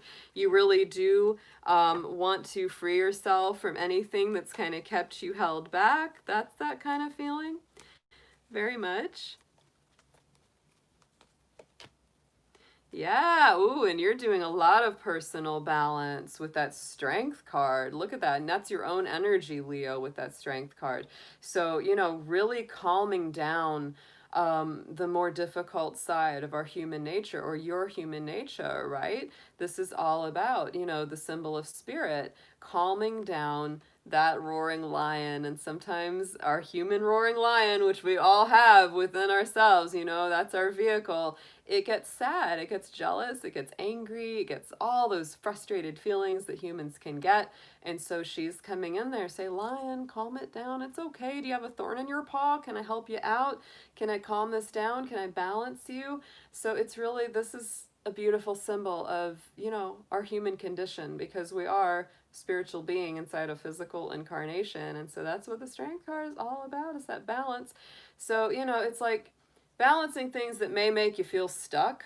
Like, you know, if it's a job that you don't particularly enjoy, or a situation you don't particularly like, and sometimes you just have to stick with it for a certain amount of time. You know, that's very Capricorn. I hate to say this is, you know, sometimes we're just like, well, we don't like it, but we're going to make the best of it as long as it lasts. We'll get through it. So sometimes you have to make the decision to do that and just soldier through it. Sometimes you can let it go, right? Or sometimes it has a very specific timeline where it's like, okay, I got to do this for now, but it's, you know, there's a release coming. So it's very, very nice. It's very nice. And so going into the future of this week, we have the Eight of Wands, the Eight of Imps. So Leo, that's your own energy. It's very fiery. Yes, sometimes it can be Cupid's little arrows of love flying through the air. It is usually rapid communication, things moving forward. And so to me, you know, when you're coming from that Devil energy, going towards the Eight of Wands energy, this is all about getting unstuck, starting to get some movement this week, feeling like there's, you know, an outlet. There's, you know, it's like a tea kettle boiling, right? That's the feeling. It's like a tea kettle boiling, and it's like you got to let that steam off, right? So you don't explode, Leo.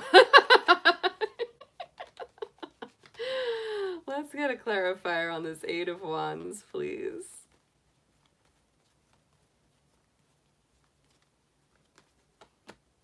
And look at that, Queen of Wands. Ooh, Leo, I love it. Yes.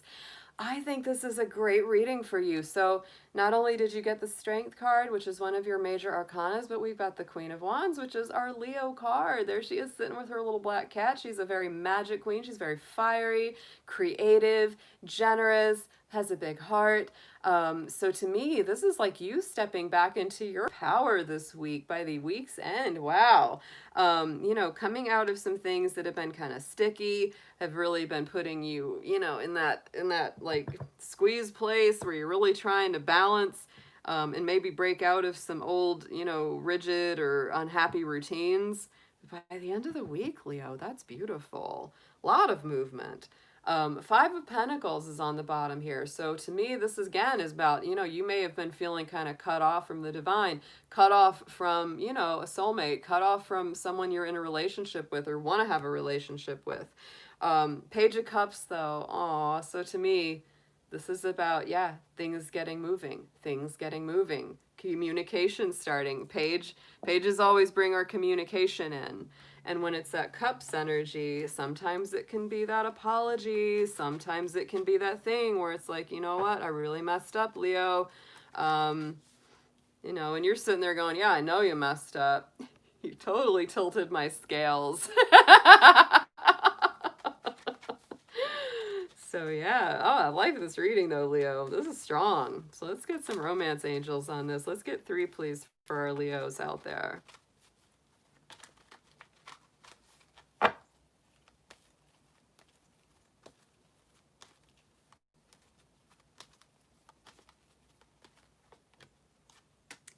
Yes, Yes, yes, yes. Leo, express your love, express yourself. Leo is the sign of creative self-expression. Go ahead and say what you feel. Make the romantic gesture offer. People need to know what you feel, right? That is important, always. And we're in a place right now where communication is really linked up with Venus right now. So it's important that we say what we really mean and feel. Deception there, taking the mask off of yourself and others, right? It's really letting down the false self. Could be you, could be them, somebody's, you know, and it's not like, this can be really taken as a negative card, right? You know, with this deception. But to me, it's not about, people mostly don't know a lot of times when they're being deceptive, because we all tend to wear a bit of a mask with each other, no matter what the dynamic is. So it's really time to just be completely, openly, honestly ourselves. Very, very strongly. And you being more completely yourself helps other people to feel the same way. So new love on the horizon. New person may have stirred your romantic feelings. There could be something new coming in for my Leos. If it's something that you're already in, it could be a renewal, you know, because to me that also signals a renewal or a healing in an existing relationship as well. So let's get an affirmation on this for my lions, my lions.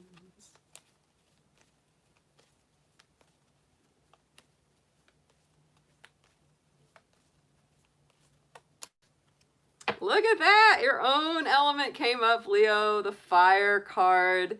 The fire element, the element of fire, heralds new life, renewed passion, and positive transformation. Oh, yes. So, Leo, this is about revitalization. This is about joy.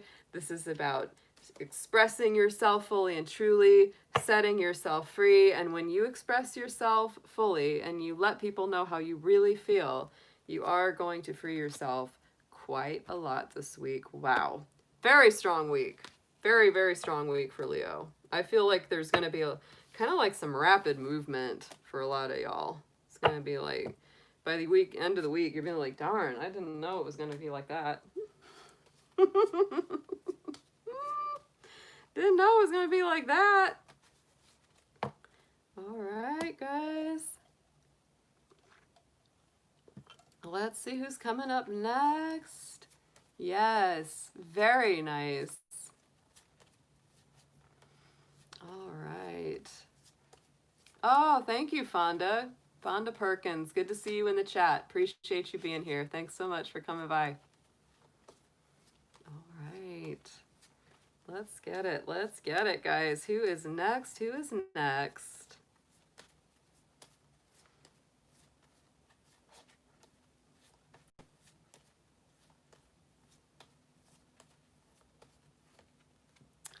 Our Capricorns. Hey, my goats. Hello, my goaties in the house. I love you, Capricorn.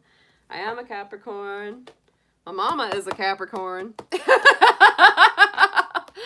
We've got a lot of Capricorn energy in this room. I know, I know. Oh, let's see what we got for us goats this week. Let's see what's coming up. Oh my goodness. Last week was for real. That reading was so spot on for Capricorn. I was like, oh my God. I kept thinking about it all week. I was like, yep, yep, yep. All right, Capricorn, Sun, Moon, Venus, rising. Dear angels, guardians, ancestors, guides, please be with our Capricorns. Give us a little sneak peek into their love life for this week ahead. Please bring through clear, accurate messages for them and protect their energies. And Capricorn, this is going to be for no matter what your situation is, single, coupled, in separation, etc. Take it as it resonates, as it is general.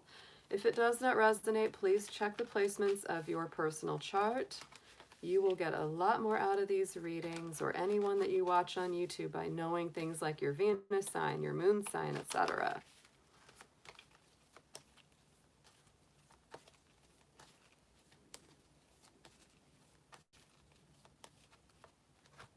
Ooh, I love this. Thank you, Denise. Thank you so much, sweetheart, for that blessing. I appreciate it. Night Song, Hidden Talents, and I love this card for a couple reasons. First off, I am a bird watcher. I love wild birds. I love my red cardinals. I am absolutely wild about them. I also like the fact that it says night song because I am such a night owl. I am a night person. Oh my goodness. But look at that hidden talent. So Capricorn, you are a sign that has a lot of talents, that has a lot of ability, and you may not always be aware of how much you have to offer. So this is a week where you're really digging into the depths, really going within. You might get messages through your dreams because there is that element in that night song, right? You might really be doing a lot of good creative work or creative thinking, or a lot of good, spirit work or inner work during the time of the evening, singing your song at night, Capricorn. Ooh, love that card. Beautiful, beautiful. All right, so let's get some tarot for my goaties, for my goats.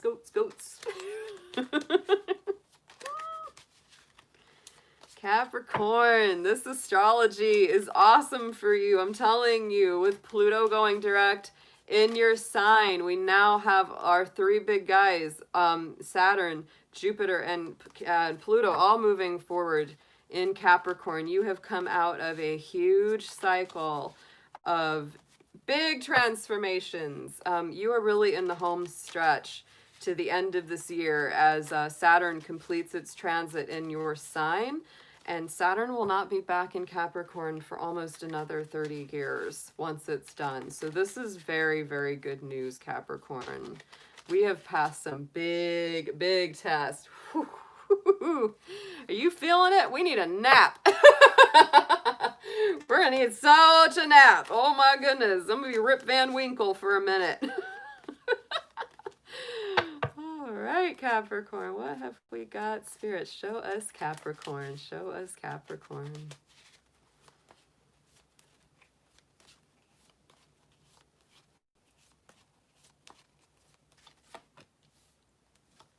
Yes, yes, Capricorn. Aw. So right at the center, we have that Four of Cups, Four of Ghost. Don't let things make you feel like you're missing out, Capricorn. This could be that energy of like, I'm sitting here waiting for something to happen. I feel like if it doesn't, then my life is really just unfulfilled. I've been waiting for that missing piece and it's not there. And sometimes it's that fear of missing out, like everybody's moving forward and you're still stuck, right? You're still stuck in the past, or you haven't moved forward with it, or you feel like people are having fun, you're not having fun, right? That kind of feeling. So, Capricorn, this is a week where I would say don't fall into that energy. Sing your own song, forge your own path. Find your own joy. Don't worry about it. You're not left out. You're only left out if you leave yourself out. That is super important. You may feel like you're also, maybe for some of my Capricorns, like you have been waiting, right? Like you've been waiting on something to happen, waiting on someone to come in and they just haven't done it. I would say, really check yourself. Check what that feels like to you. If it doesn't feel good to you, it may be time to just get up from out behind that tree. If someone's not willing to get up and move forward with you, Capricorn, don't wait around for them forever. Don't wait around for them forever. And I know Capricorns are patient. Oh, they can wait forever.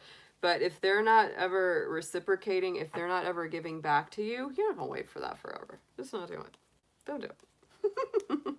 Make your own fun. Make your own fun this week, Capricorn. Yes. Look at that. Yeah. And Spirit is absolutely on your side with this. They're like, yeah, Capricorn, don't sit there and be down in the dumps. Don't wait for someone else to light that fire for you. There's that Ace of Wands. There's that passionate new beginning. Exciting new opportunities and doors opening. A lot of creative self-expression is coming in here this week. So, wow. And also just a renewed energy. A renewed energy. That's all those aces are like the hand of the divine coming in to give you a gift, Capricorn. So that's extra motivation, extra determination, you feeling brighter and more positive and just having that enthusiasm again, that excitement. You're coming from the place of the Chariot. So yes, you're really thinking about moving forward. You're really thinking about taking those next steps. This is Cancer energy, so it's all about learning those deep emotions, Capricorn. You're coming from a place of having learned a lot about those deeper emotional cycles that you have at play. And you're ready to move forward. You're like, look, I've got a better handle on things. I know where I'm going. I know where I want to go. I'm ready to get in my chariot. I'm ready to move this thing forward. I've learned a lot and I want to learn more. I want to do more. Yeah. Page of Pentacles. Yes, Capricorn, not a surprise. This is you. This is you, Goaty. Always trying to figure out. It's like, yeah, I want to move forward. I want to invest my time, my energy. I want to learn new things. I want to go on an adventure. I want to take a trip. I want to do something new. You know, you're ready to invest in something new and put your energy and time and resources into something that will pay off over time. In the outcome this week, yes, we have decisions being made. We have that Two of Wands, Two of Imps. So to me, this is always new doors opening. This is always new doors. This is fiery energy. It's Aries energy. To me, it's that enthusiasm of like, you know, taking that world out, taking that globe out and saying, where in the world am I going next? What is it that I'm going to be doing, planning, trying? Sometimes it can mean you've got a decision to make. Sometimes there's two very distinct doors. It's like, should I take door number 1 or door number 2? And you may be making that decision this week.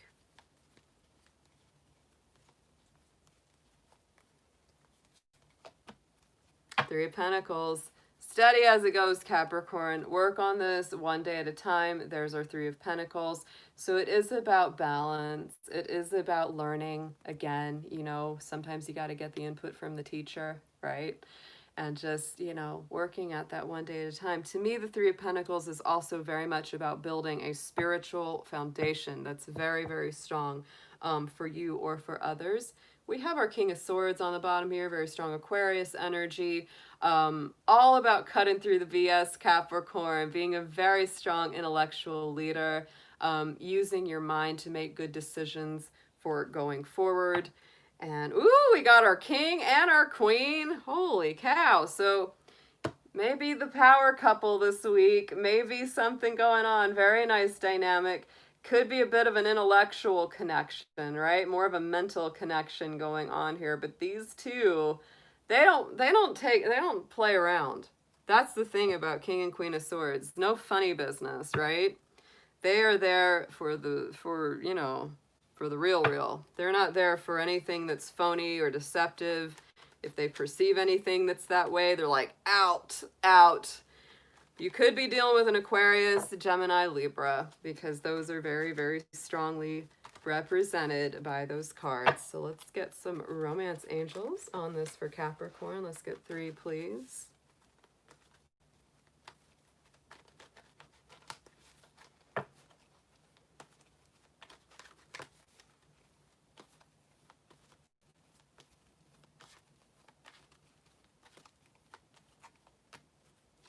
Oh, yes. Oh, yes. All very true, Capricorn. It's a strong week of loving yourself first. That was what really came up at the center with that 4 of Cups with the Ace of Wands. Don't wait for someone else to give you that validation or recognition. Love yourself. Give yourself that self-respect, that self-value. It makes you more attractive to everybody around you. Getting to know each other. So again, communication is very key. This weekend next especially. Revealing yourself to each other. I know, Capricorn, sometimes you don't like to let down your guard and make yourself a little more vulnerable, but it is important. Just really connecting, asking the questions that you need to ask, etc. And the romantic feelings are coming up, so they are worth exploring. They are worth, you know, getting to know. They are worth getting to know. It's not for nothing, Capricorn. Don't dismiss those feelings that you have. That's something that us Capricorn, sometimes we get that feeling about something, we're like, oh, no. But it's favored this week. So let's get a affirmation card on this, Capricorn. Let's see what we have coming up for you.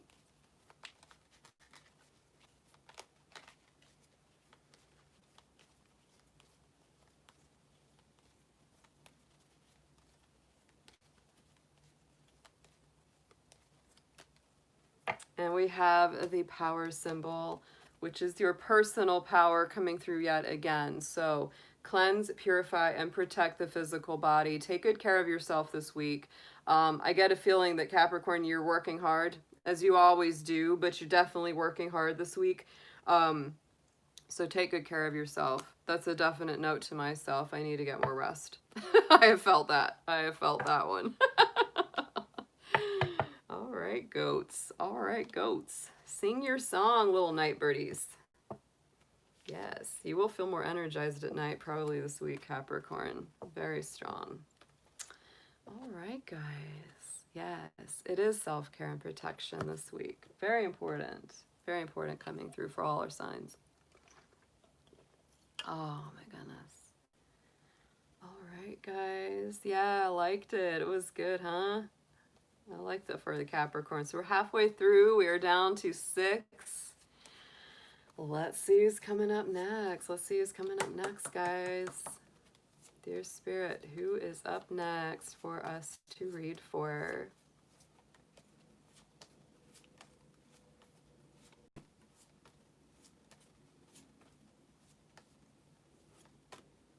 And it's our Geminis. Gemini, you are up. Oh my goodness. Gemini, when I take walks at night these days, I see your sign very, very bright in the sky. Little Castor and Pollux, the two twins up there. I see that Gemini energy coming through very, very beautifully. So let's get some cards for Gemini. Yay, yes. Oh, Sun, Moon, Venus, arising in Gemini spirit. Dear angels, guardians, guides, ancestors, please bring through clear messages for Gemini's highest good. Please protect their energy. This is going to be for love and romance this week of October 9th. See what's coming up for you, no matter whether you are single, coupled, in separation, etc. Gemini, if this doesn't resonate, please check the placements of your personal chart. You will get more out of these readings by knowing things like your Venus sign, your moon sign, etc.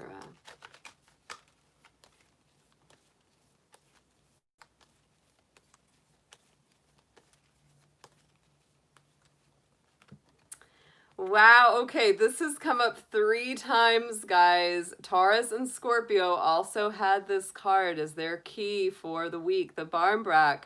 That's our sweet, tasty, pumpkin-y, fruity bread. Some of y'all might want to bake something this week. Sweetness and synergy. So Gemini, interesting. I like this for you especially because this is the combination of various ingredients coming together to create something sweet, nourishing, warm, sustaining. So Gemini, you are famous for having at least 2 sides to your personality. So it's time to combine those. It's time to bring those together into a synergistic union that is very positive for you. So let's get some tarot on this for my Geminis. Let's see what we've got.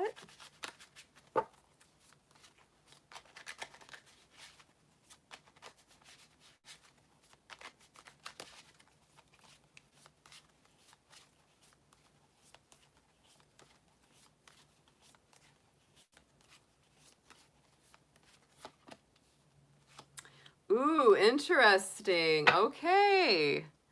So Capricorn had this one in the center of their reading too. Look at that. 4 of Cups, 4 of Ghosts. That's our fear of missing out card.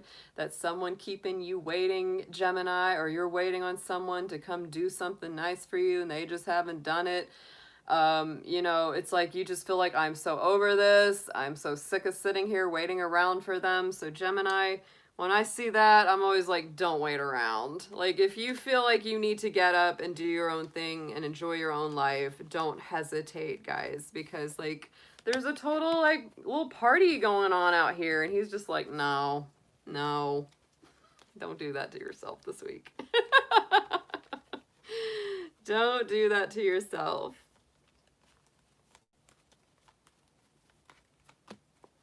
Ace of Pentacles, look at that. And it's interesting because Capricorn had this card in the center, but they had the Ace of Wands. Look at it. You got this card in the center with the Ace of Pentacles. So I feel like, you know, the divine is really moving in your life to give you a gift, to give you something, to manifest something powerful. But don't sit around waiting for, you know, the situation or the person or the whatever to come along. You know, it's like you can go out and spirit will help you, and you can manifest your own prosperity, your own abundance, your own feelings of stability and groundedness, and coming from a very strong place. That's beautiful. So in the immediate past, where you're coming from, here he is, the King of Cups, lover boy, lover girl. Yes, yes, yes. For some of my Geminis, you may be feeling like you're waiting on a message from someone, you're waiting on some information, you're waiting to hear back from somebody, and it's got you in this just sitting around like, what the heck? You know, maybe there was this great connection, and I'm thinking you were definitely going to talk, and then I haven't heard from them, and I'm sitting here feeling like an idiot. No, don't let yourself sit there and feel like an idiot. Don't do that. If they're not talking to you, they're the idiot. That's my feeling. Just gonna stick to that. So let's see what we've got coming in. Or if you have heard from them, Gemini, maybe it wasn't exactly what you thought you would hear. Or maybe you're just like, what? That's all? Huh? Huh? Yeah. Look at that Ace of Swords. Yeah, because you want clear communication. You want something that's very, like, mind-blowing. Look at that Ace of Swords. It's like if they're not willing to come in and really reveal their whole heart, their whole truth, you're not interested. So take that as it resonates, right? Going forward into the future of this week, we do have the Knight of Wands. There, not another knight coming and going. So, you know, Gemini, you could be choosing between a couple people. Could be a water sign kind of energy, somebody who's more intuitive, more soft-spoken, etc. And then there could be another personality that's more fiery, you know, that fire energy. But I'd be watchful about both of these because those two knights can be a little bit, what is it, frivolous, a little bit not always the most solid, right? Not always the most grounded. Sometimes they charge in fast and they charge out fast just as quick. So, you know, to me, what you're really wanting and waiting on is this. Like, you want the stability. You want the truth. You want something that you can literally take to the bank, right? You want something that's going to be very grounded and manifest in good ways. Yeah. Look at that. Oh, yeah, that player card, right? The Knight of Wands can be our player, can definitely be that. And look at that Nine of Cups. She's sitting there with those arms crossed. Like, if you're not going to fulfill my wishes, hopes, and dreams, get on out of here on your fire pony. Get on out of here. Oh, Gemini. So that's really what I feel is like, this is you just having standards, sticking to your word, sticking to your ground, sticking to what you really want. And if they're not going to give you what you really want, you're like, I think your BS detector is very strong this week. I think it is. I think that is. It doesn't necessarily mean that the people you're dealing with are full of BS. But it means that if they are, you're going to know it. You're going to know it. And for a lot of my Geminis, obviously this isn't for everybody, but for those that it does resonate with, a lot of my Geminis are dealing with two different people. Two different, very distinct personalities. Like I said, one could be very fiery, very go-getter. The other one could be very watery, more laid back, more sensitive, less, you know, self-directed, more, you know, more procrastinating kind of energy, not as quick to move. Emperor card is here on the bottom. So, you know, there's that Aries energy. There's that determination. I will tell you with that kind of energy, you may be feeling really impatient this week. I wouldn't rush things. I just wouldn't rush things. Let things unfold and pursue your own projects. Pursue your own, you know, goals and purpose that gives you that feeling of like, yeah, I'm a badass. Yeah, I'm awesome. That's what you want, right? Ace of Pentacles is really what you want. It's to manifest some prosperity and abundance for yourself, no matter what anyone else is doing. Yeah. All right, guys. Let's get some romance angels for our Geminis. Let's see what we've got for them.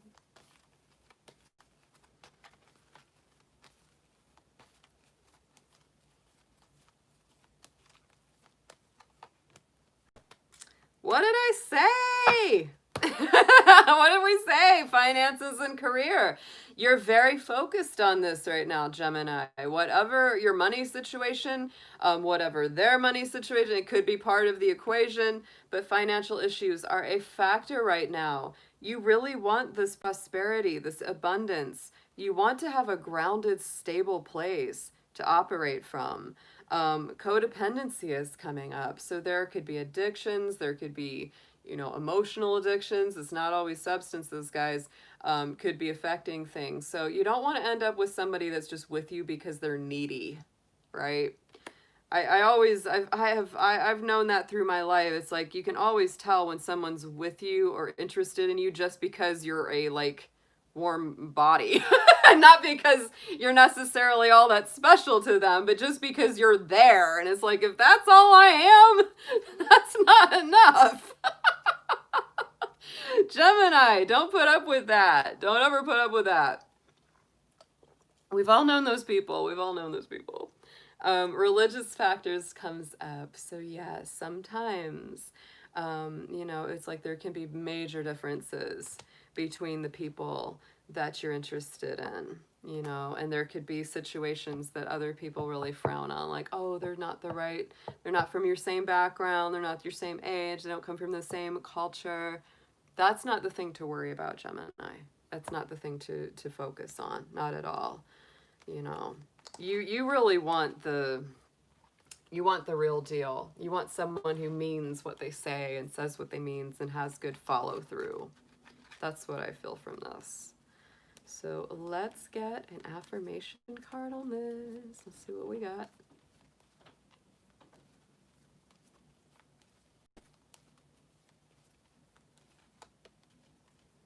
I like this card. This is a favorite of mine. The Trinka 5. Yeah, the 555 in the center of the pentacle. Manifesting money and income. Oh my gosh, Gemini. This is a money week for you. This is like, love is great, but show me the money.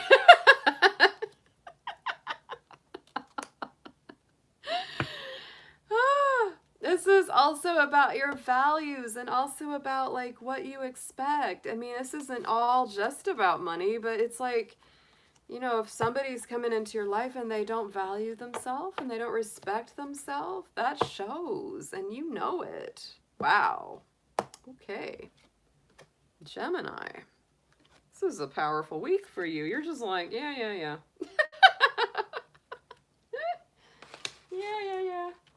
I'm gonna powder my nose here, guys. The dragon gotta powder her snout. They always tell women not to powder their noses on screen, so I do the exact opposite. I'm proud to be oily. That doesn't always feel the best. Yay. All right. What do we got, guys? What do we got?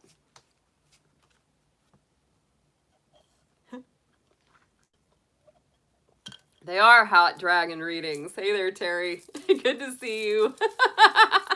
Yeah, it's warm in here. It is. It's warm and it's humid today. It had been really cool and dry for a while, and now it's like, whew, it's hot and humid. All of a sudden, we're back in like summertime again. I'm like, what the heck, guys? I thought this was autumn. Can we bring that back? That was nice for a minute. Yes. I always do the don'ts. They say don't put lipstick on in front of a dude. Like, you'll hear that stuff. You know? You see it. You see that. Oh, my mom is doing great. She's right back to her crazy self. The crazy part never goes away. Crazy part never goes away. Yeah, lipstick. They tell you not to do that in front of a guy. They tell you not to reapply your lipstick. I'm like, dude, if they don't know that you use lipstick, they got problems. Yes, I just woke up like this. Ah.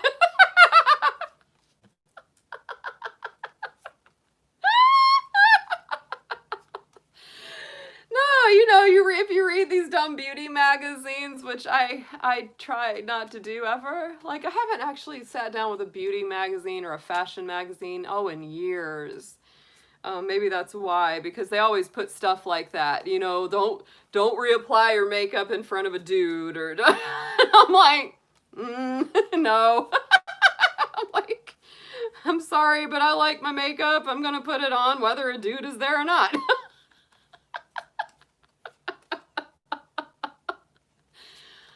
Like, look, if he wants to be kissing my lipstick off, he better be cool with the fact I'm putting it on in the first place. I know, right? It's a man talking. Oh my God, hilarious, hilarious, guys. We could talk about this stuff forever. We could spill some tea about this crap, I'm telling you.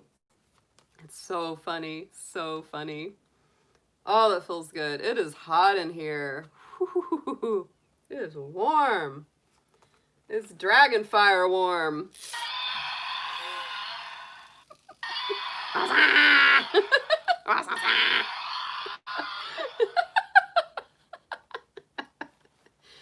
Yes, dragons are very unabashed, very unapologetic. Yes, Amber loves glitter. I agree. I am a glitter fan. I like it too. I love putting on glitter. And when you hug everybody, they get the glitter on them too. It's awesome. All right. That's the truth, Denise. Oh, that's the truth. That's the truth. All right, y'all. Let's get it. Let's see who's next. Let's see who's next on our list, our unofficial list. We always do these out of order on Friday because we're always out of order on Friday.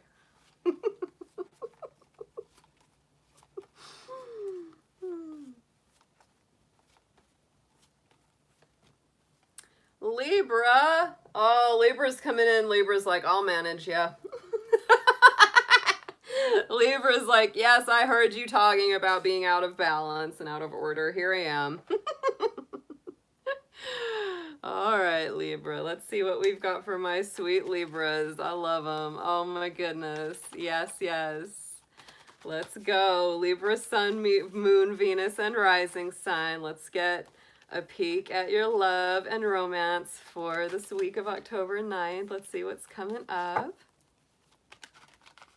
Dear angels, ancestors, guardians, guides, please be with our Libras. Protect their energy and please bring through any messages that they need to hear. Libra, if this does not resonate with you, do check the placements of your personal natal chart. You'll get more out of this in any reading that you watch by knowing things like your Venus sign, your moon sign, your rising sign, etc.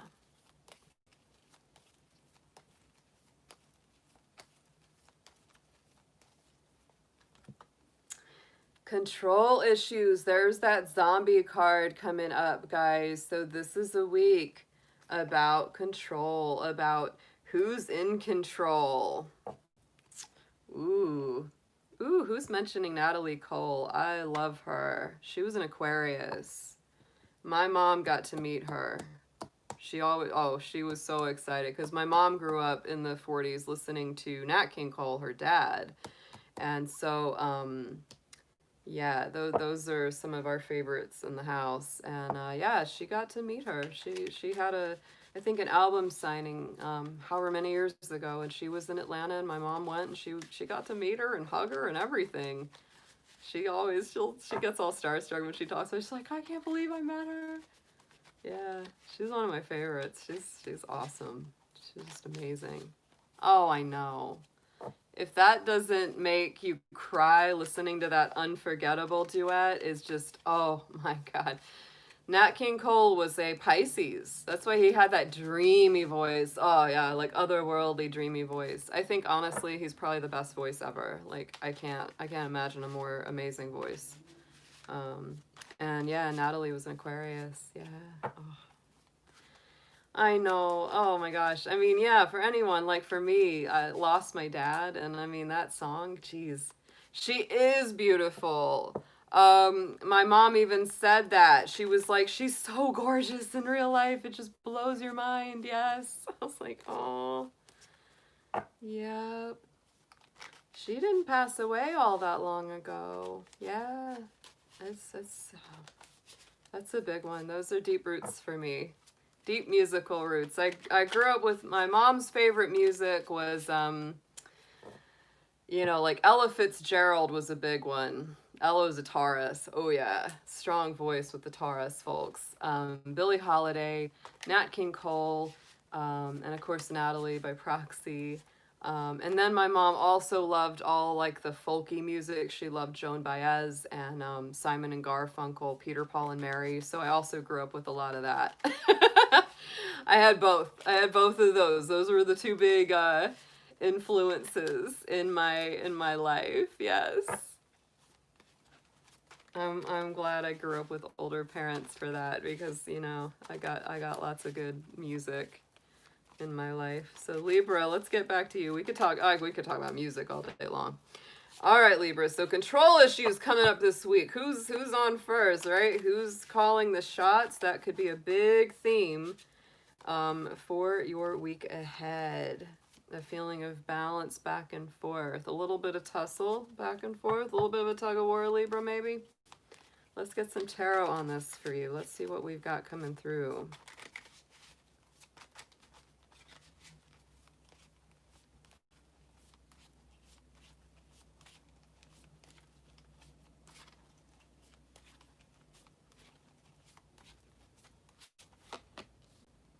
Ooh, yeah. Uh-huh. We see it.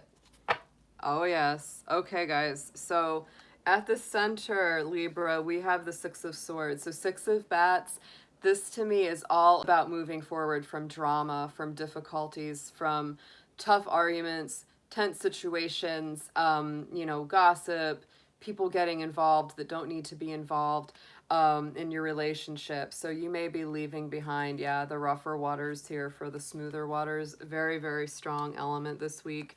If you've been having a lot of battles with someone back and forth, you're really choosing to go to a better place. You're choosing to go to a place of more balance, tranquility, higher vibration, all of that. Taking the higher road. Yes, because look at that. Leaving that Nine of Swords behind. Ouch. Yeah, for a lot of my Libras, there's been sleepless nights. There's been worries, confusion, anxiety, mental stress. A lot of mental stress going on. So this is a week that I feel very much that you're focused on leaving that behind and on letting that go. You're coming from the Three of Wands. You might have been waiting for somebody to, you know, make the move or, you know, take the first step towards you. Let's see why that's there. Let's see what's around that. Let's see if they did. Let's see if they did, Libra.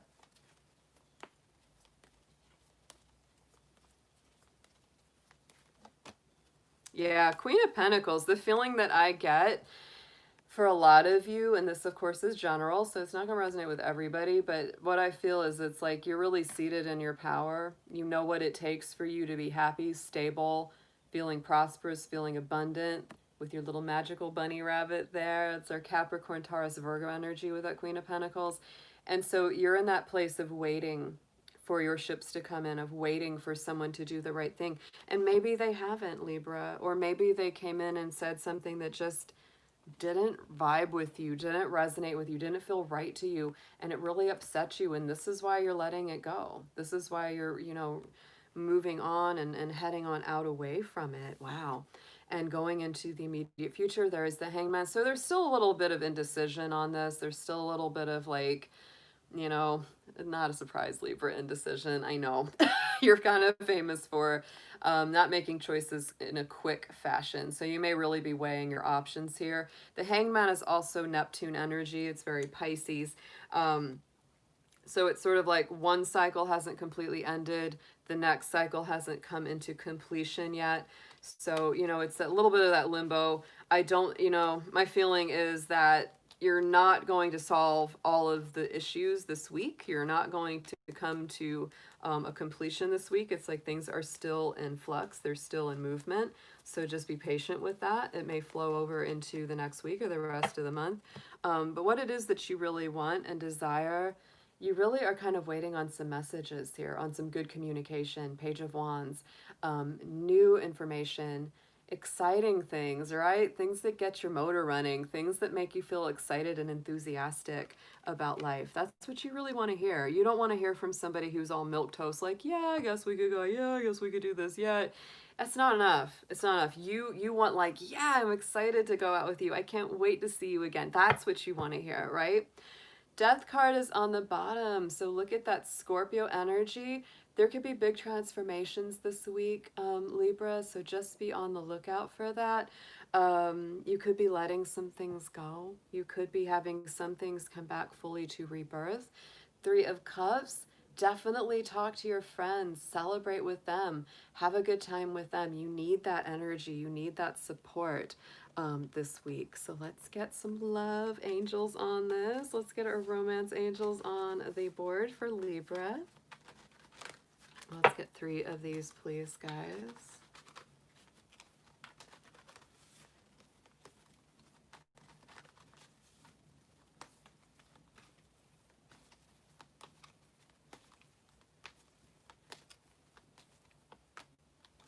Yes. Oh, yes. Okay, Libra. These are strong. This is a strong reading.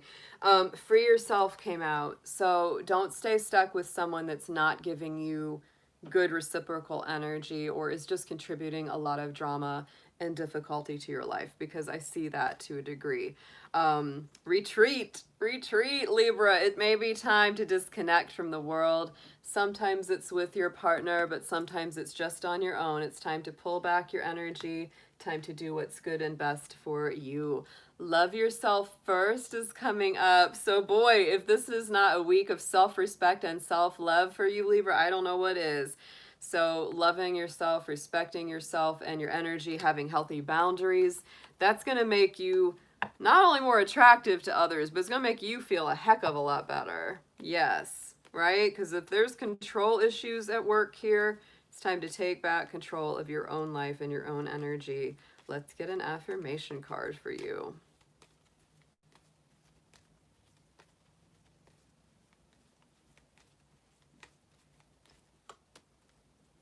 One enchanted evening, so the perfect night. So Libra, it could just be, you know, it could just come down to like that one, you know, magic moment that just says, I know what to do now. Because right now I feel like you're in that hanged man stage by the end of this week, and you're waiting for that spark. You're waiting for that right moment, that right message. It may not feel like a big deal to others, but for you it is a big deal. And so that's really what's coming through here. Wow. Hang in there, Libra. Hang in there.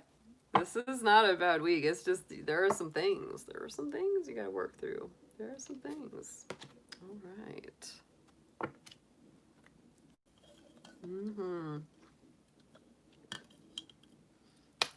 All right, guys. Let's ring that fork.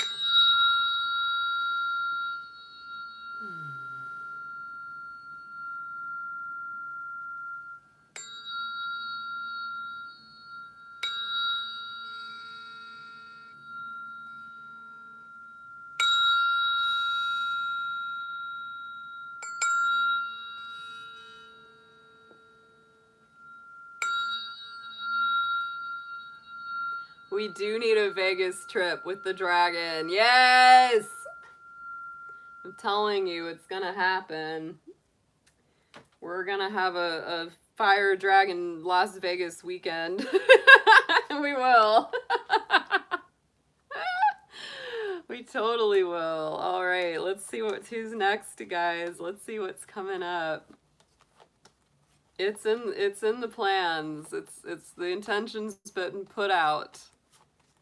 Yes. Good to see you, Bear Pentacle. Thank you so much for joining our chat today. Always love to see new folks join the chat. Love it. Sometimes it's people who've been watching for a while and then they get their gumption up and they say, hey, I'm here. It's always good to see it.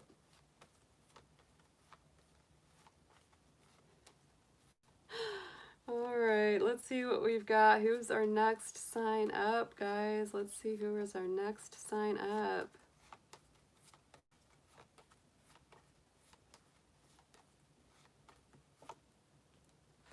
Oh, yay. Thank you, Bear. Oh, that's fabulous. That's fabulous. Aries is up. We got our Aries in the house. Yes, yes. Our little fire folks coming through. Let's see what we've got for Aries spirit. Aries, Sun, Moon, Venus, and Rising. Dear angels, ancestors, guides, and guardians, please protect our Aries. Please bring through clear, accurate messages for their highest good. Sun, Venus, Moon, Rising signs.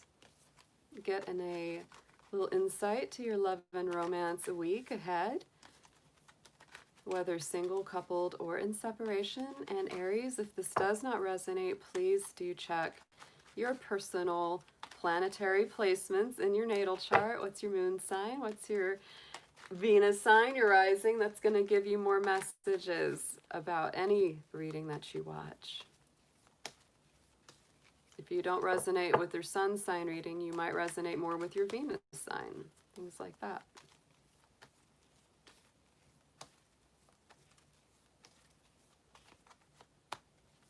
Ooh, I like that. Okay, Aries. I like that a skull card came out for you because, you know, Aries, you do rule the forehead, you rule that part of the body is the head. So this is your part of the anatomy there that you rule. So skull of light, illumination. So that to me says there's going to be revelations. There's going to be things that, you know, suddenly you become aware of. Things that you may have been cloudy or confused about before finally coming to the light this week. Very strong. Nice. All right, let's get some tarot on this for our Aries folks. Could be clearing out that third eye chakra, the crown chakra. It's all getting cleared this week for us Aries. Whew.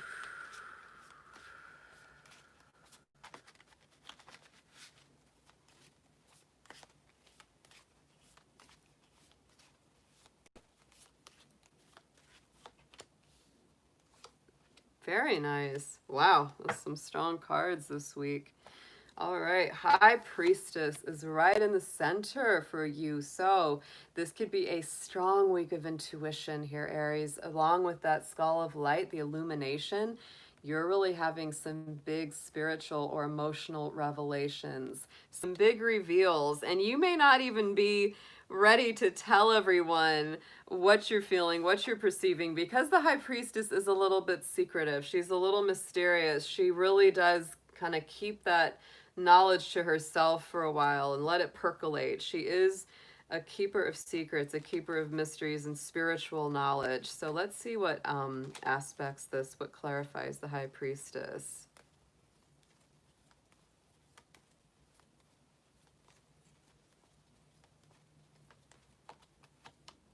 Nine of Pentacles. Ooh, so this is like coming full circle for you. There's something that you've been really wanting to know, needing to know. And with this Nine of Pentacles, I feel like you're finally coming into that knowledge and awareness, and it's giving you groundedness. It's giving you a stability, a self-assuredness that maybe you haven't had as strongly as it is coming in now this week. Wow. So that really directs the way that your relationships unfold, the way that you interact with others, has a lot to do with that, like just having a solid self-awareness of your own spirit, of your own, you know, knowledge within.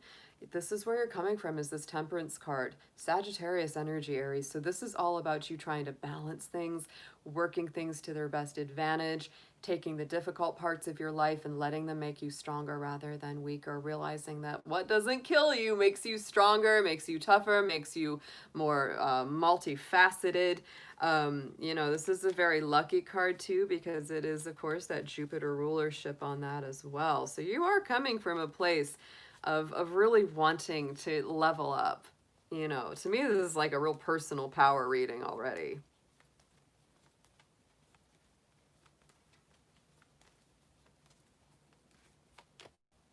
And look at that with the Hanged Man. Yeah, the Neptune energy. So to me, this is letting go of a lot of things that aren't working for you, because the Hanged Man is always about releasing things, sacrificing, you know, negative pride, negative ego, and instead embracing healthy self-love. That's a very strong message there. You may also be making some decisions between some things, Aries, but I don't think you're really telling people a lot about that. You're kind of keeping that close to the chest right now. End of the week, we do have King of Pumpkins, King of Pentacles. So again, a very strong stability card. You really want to make decisions coming from a nice grounded place, one of thoughtfulness for long term and the future. A lot of my Aries are really leveling up these days. You guys are learning so much. You know, Mars, your ruling planet, is in your sign, and it is in retrograde. So you're going back. You're drawing deep within to learn so much about yourselves right now. And as it relates to your love and relationship life, this is what you're bringing to the table, is a much, much stronger, more self-aware kind of you. And people that have known you in the past, they're like, darn, okay, they're not playing on the same level anymore. They've taken it up. Yeah, and you're not willing to play with people that aren't going on that same direction. Yep, there's your card, Aries, Two of Wands. So, you know, the decisions that you make, the doors that you pass through, where you go next in the world, you're feeling like this week especially, it's very motivated and dictated by what's the best outcome, what's the best long-term plan. Yeah, you guys are just really growing. You guys are growing so much. Page of Bats, we got a little Page of Swords. Could be somebody spying on you, Aries. Could be somebody watching you, thinking about you, thinking about reaching out to you. You may be getting some text messages, but I don't know. I'd watch out for them. We got that Three of Swords there on the bottom, along with that Page of Swords.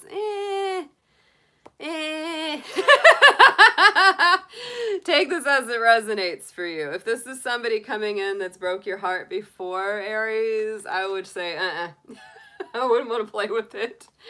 I wouldn't want to play with it. But if it's something new that will help you to heal an old broken heart or release some old pain, that could be good. That could be very good. So let's get some romance angels on this. For our Aries, 3, please.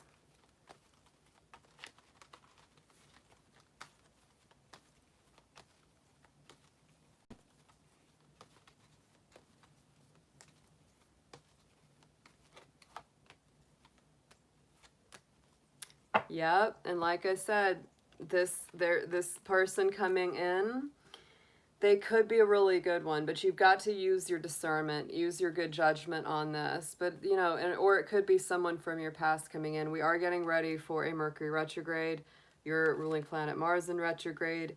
There could be people cycling back around. And if they've done the work, if they've done the self-healing, then yeah, they might have another shot. They might have another chance. Trust in the divine process, Aries.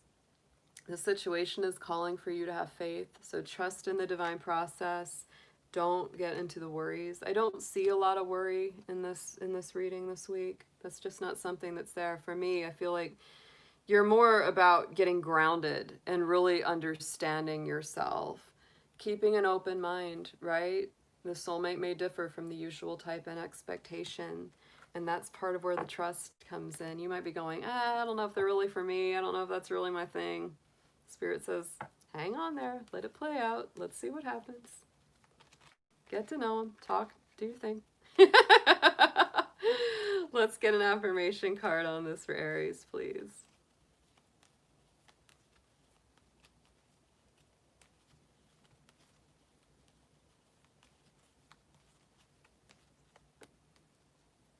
Again, look at that one enchanted evening. So this is kind of like that moment, right? That magic moment that, you know, can point you in the right direction. So just be aware of that. There could be that moment of clarity this week.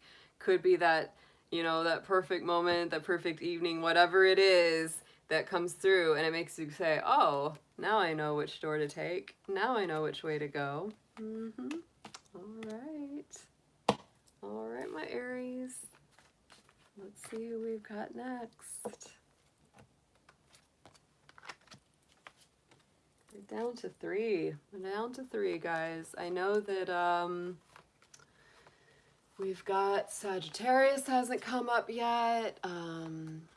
Pisces hasn't come up yet. Cancer. So that's, I think, our 3 that are left. All right. Let's see who we've got, Spirit.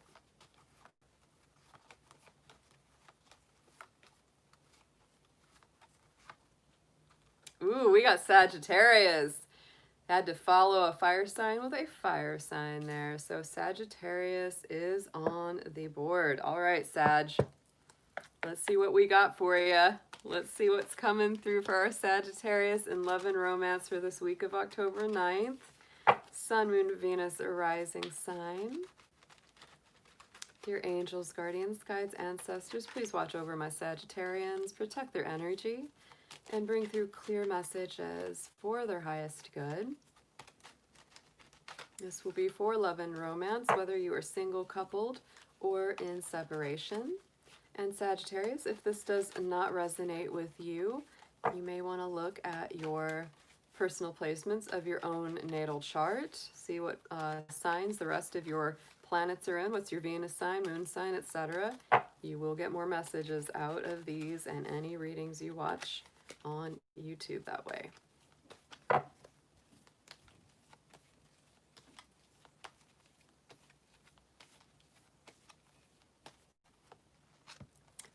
Unbelievable. Look at that. So the Skull of Light came out again right after Aries had this card. Card of illumination. So my fire signs, you're really getting woken up and having a lot of fog and confusion clear this week. That's very, very strong. So it could be that crown chakra, third eye chakra getting cleared out too. If you've had a lot of confusion or you haven't been able to make a decision about something, a lot of this is coming to light. A lot of this is coming to light. So let's get into our tarot, guys. Let's get into our Halloween tarot. We're going to see what messages come up for Sagittarius for this week.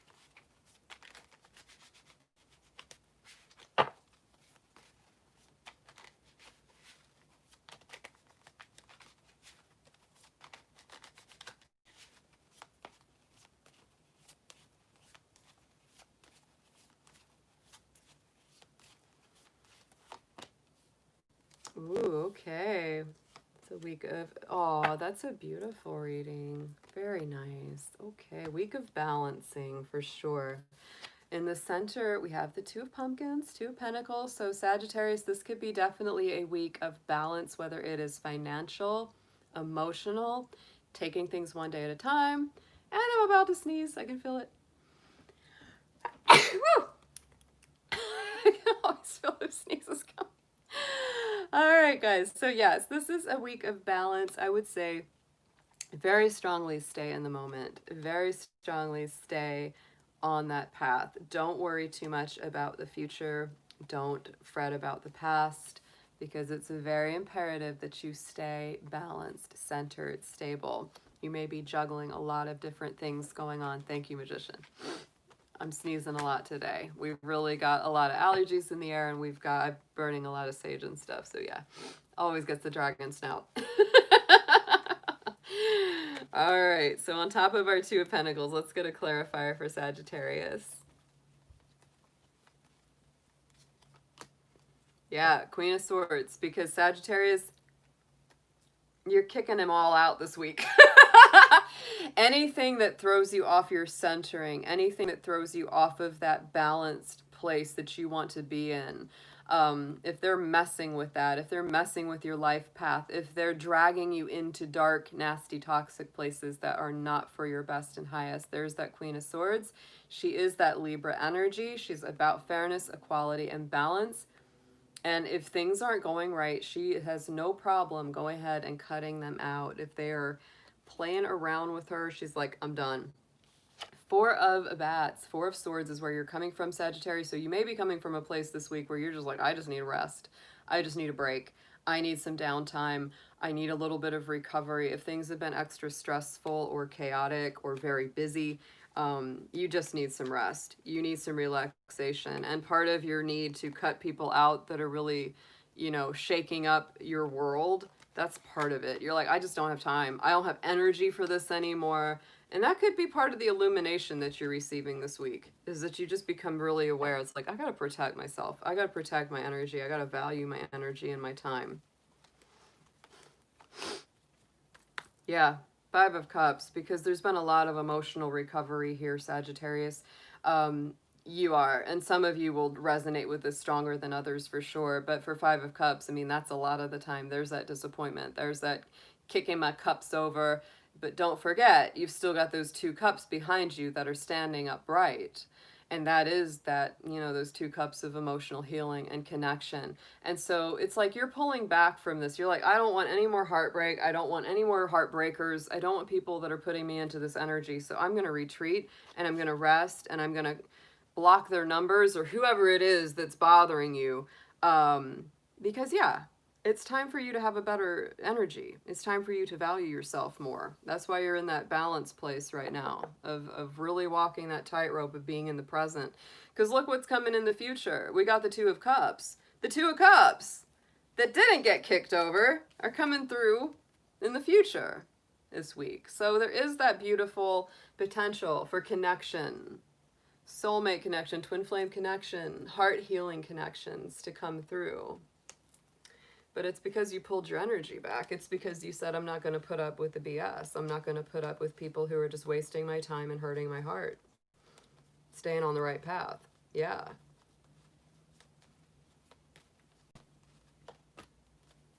Look at that. King of Cups making a good decision about love. Yes. Sitting strong in your power. Very strong emotional leadership. The King of Cups is very strongly aligned with Cancer, and so to me that's always about heart healing, and it's also about healing your self-esteem. The King of Cups deals with the third eye chakra, the heart chakra, and the solar plexus. So it's about healing your intuition. It's about healing your self-esteem and also your emotional center. This is a strong reading, very strong reading for you, Sag. For anyone that resonates with this very strongly, it's going to be a very powerful week. Yeah, very, very strong. Very, very specific. Let's get some romance angels on this for you.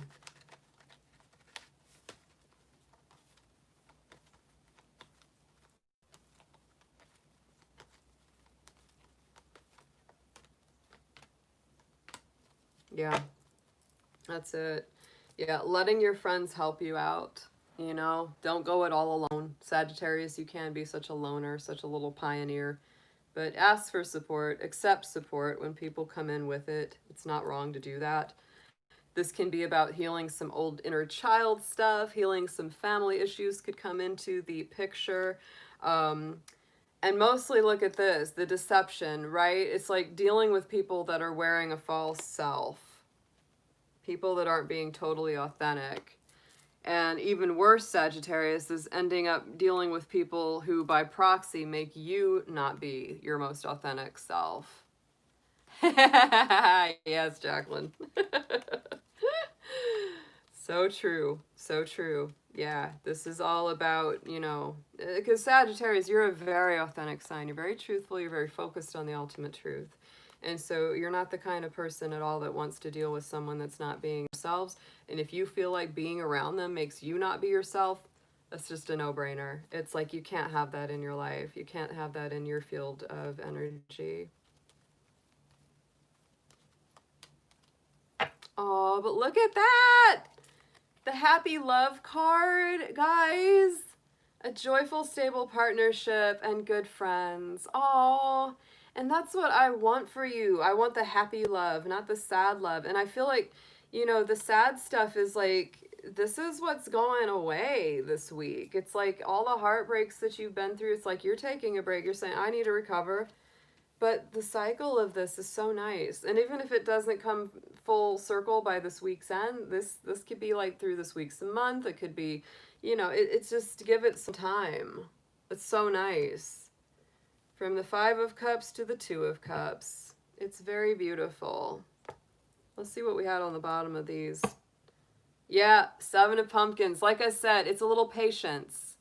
Patient energy. Don't rush. Don't push the river here with that Seven of Pentacles.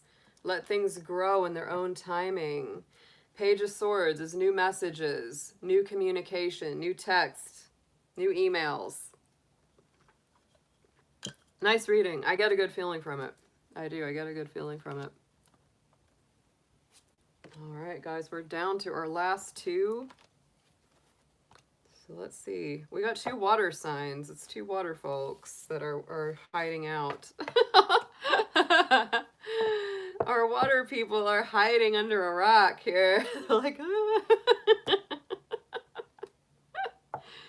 what's happening? All right. Let's see what we've got. All right.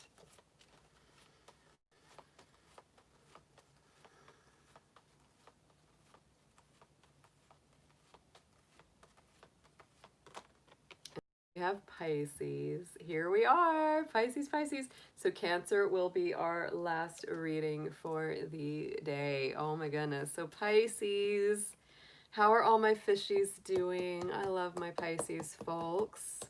I am an honorary Pisces in quite a few ways. Oh my goodness. I was born with my sun sign, my moon sign, and my Mars sign all in the Pisces house. I have Neptune, the ruler of Pisces, in my career house. I am a progressed Pisces sun and moon sign, and my Venus is in Pisces, so I am a very fishy goat.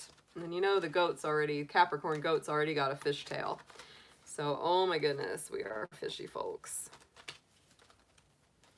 All right, Pisces, let's see what we've got. Dear guardians, angels, guides, ancestors. Let's see what we have for Pisces, Sun, Moon, Venus, rising for love and romance for this week of October 9th coming through. Please protect their energy throughout the session. Please bring through clear, accurate messages for their highest good.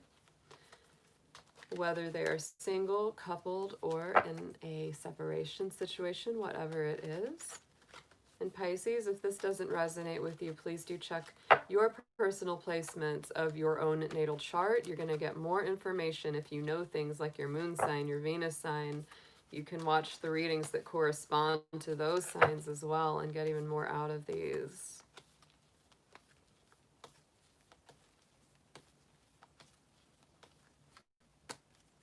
Oh, yay. Trick or treat, mischief and play. Have some fun, Pisces. Have some fun. Be playful. You might even want to pull some good-natured pranks or jokes on your loved one. Lightens up the energy. Have a little fun. Yeah, have a little fun. It's a lighthearted kind of week. Remember to keep your humor about you. Always very important. So let's get some tarot on this for Pisces.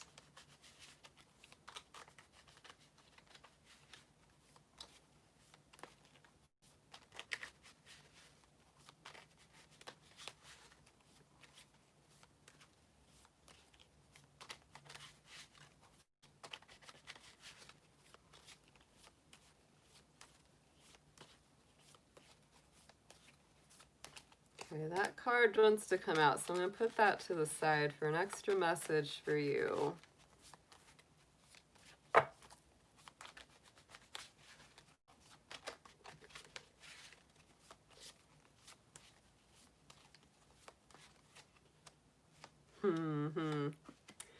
Wow, nice cards, Pisces. I like all of these. Okay, so right at the center, we have these Six of Pumpkins, Six of Pentacles. This is a week of balance, harmony, reciprocity, equal give and take. Like I said, we had somebody had this card earlier, and I said, you know how we always have that darn kid that's going to try to take all the candy? You know that? This is saying, don't let anyone take all your candy, Pisces. You are such a giving sign, especially when it comes to love. Remember to love yourself this week. Remember to give to yourself as well. And really only engage with people that do give that equal energetic reciprocity, equal give and take. If you feel totally drained and totally abused after you've been involved or talked to someone, that's probably a good sign that you shouldn't talk to them. Or should at least very much limit your interactions with them. So let's get a clarifier on top of the Six of Pentacles here. Yeah, stomach. My stomach is growling. It's like, I know you're hungry. Pisces, oh, we've got the Knight of Cups. This is a very positive card, especially for you because it is a water element. So, you know, you may be making a lot of romantic gestures or offers, or they may be making them to you. Whether or not, you know, whatever it is, don't do it unless it feels right. If you've been doing all the emotional heavy lifting and all the work, Pisces, let them come to you. Don't continue to just pour into their cup if they're not pouring into yours too. I'm just saying. In the immediate past where you're coming from, there is the Empress card. So you are coming from a nice solid place, to me, of self-love, of grounding, really being good to yourself. She is a Venus-ruled sign card, Libra Taurus energy. So it is very much about not just grounding like the Taurus energy, but also about balance and reciprocity. So sit in your power, Pisces. That's where you're coming from. And this may be why you're even asking this question this week, like, do I really need this person in my life? Should I really continue giving to them if they're not giving to me? That's what's got you asking that question, because you've been starting to raise your vibration, raise your energy, raise your strength, and you're like, I'm more confident than I used to be. I need to demand better. Yeah, look at that. Temperance on top of that. So yeah, it is a lot about balance, a lot about having that strength, realizing the things that have been tough for you in the past, Pisces. They have not killed you. They have made you stronger. They have given you much more positivity going forward. I love that. And look what we have as our outcome. A little minor arcana Empress with that Queen of Pumpkins, the Queen of Pentacles. There she is. Balanced, grounded, stable, strong, self-reliant. And she's got a bunny rabbit. So how could it get any better? Really? This is so my card because I have pet bunny rabbits. I'm like, this is my card. This is my girl. You know, to me, the Empress and the Queen of Pentacles together, it's like you have everything you need to create abundance and harmony and flow for yourself. And so it's like, don't put up with anyone that's not going to bring that to you.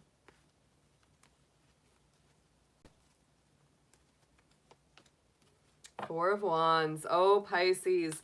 So, you know, it's all about grounding yourself, being, just being good to yourself. And also with this mind of who do I want to live with? Who do I want to have that harmony with, that happiness with that Four of Wands?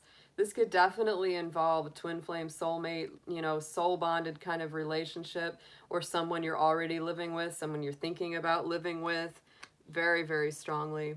You're thinking about the future. You're definitely thinking about the future and whether or not they have what it takes to build this future with you. Oh, look at that card that was coming out. I told you there was an extra one that was poking out of the deck, and it was the Two of Cups. So wow, Pisces, this is a nice reading for you guys. Very nice reading for you guys. Look at that. After the Five of Ghosts, the Five of Cups. A little bit similar to a Sag reading in a roundabout way. There was a similarity. They had the Two of Cups and the Five of Cups as well. So Pisces, y'all been through the heartaches, the heartbreaks. You've been through it. You're healed. You're healing from it. You've still got those Two Cups, and look at them coming in. Aw.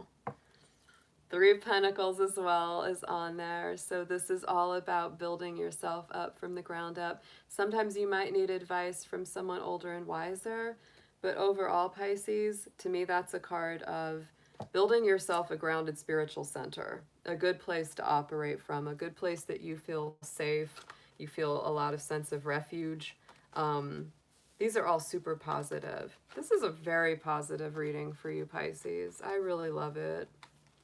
This is beautiful. It's a lot of self-love here, a lot of valuing yourself. But there is also that like love relationship in there very strongly as well. But when you come at it from a place of your own strength, your own, you know, sense of value, your own sense of self-worth, like it just, the positivity just way goes up the chart. Yeah, way, way, way goes up. So let's get some romance angels on this for my Pisces.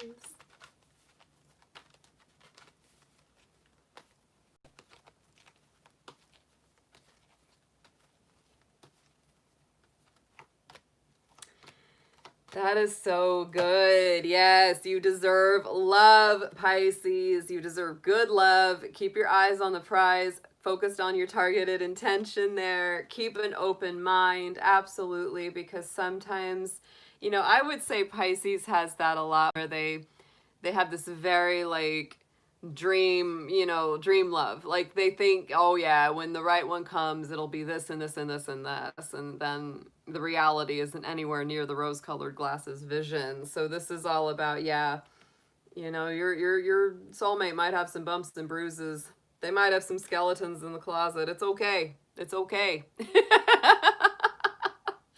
And it's safe for you to love, right? Open up your heart, give and receive this love energy, because Pisces, I know my fishies. I know my fishies. And you've been through a lot. You've always been through a lot. Pisces goes through a lot in love. That's I think really seriously part of their life path, their life struggle in some ways, is they do go through a lot in love. But I feel like you're healing a lot of that old wound. A lot of those old wounds are coming full circle. They couldn't knock over that Two of Cups. They couldn't knock it over, guys. They couldn't knock that over, right? They could knock over 3, but they couldn't knock over the 2. Pisces is the true believer. I'm that way. I'm that way. My Venus in Pisces is very assertive. And it's like, no matter how much I've been hurt or let down or disappointed, it's like, I still believe in love. Maybe that sounds dumb, but it's like, no, I still believe it. I still believe it, no matter how hard it hits sometimes, you know? So that's the way it is with Pisces heart. It's the true believer. Yep. All right, let's get some affirmations on this for Pisces. Achievement. Yes. See, Pisces, I'm telling you, with that Queen of Pentacles, that Empress, win the award, the accolade, the contract. Do not give up on yourself. This is definitely, I mean, it's like love is here, but the self-love is massive, Pisces. It is. It's the biggest lesson Pisces has to learn. The more you love yourself, the more others will love and value you. It's huge. It's huge. The love has to start with yourself. It's true for all of us, but Pisces especially needs to know that so much. Hey there, Angela. Good to see you. I don't care if you're late. You're fine. I said you can call me anything, just don't call me late for dinner.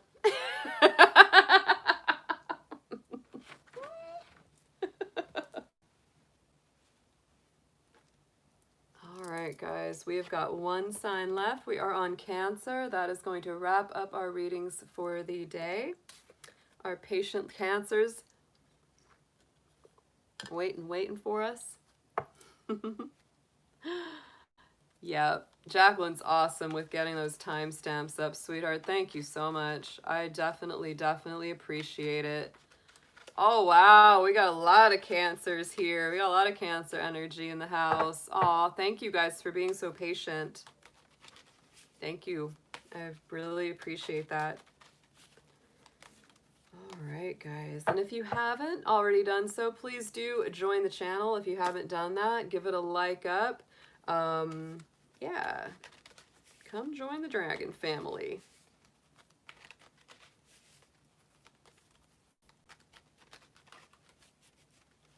All right, Cancer. Cancer, Sun, Moon, Venus, and Rising. Let's get some insights into love and romance this week for my Cancers.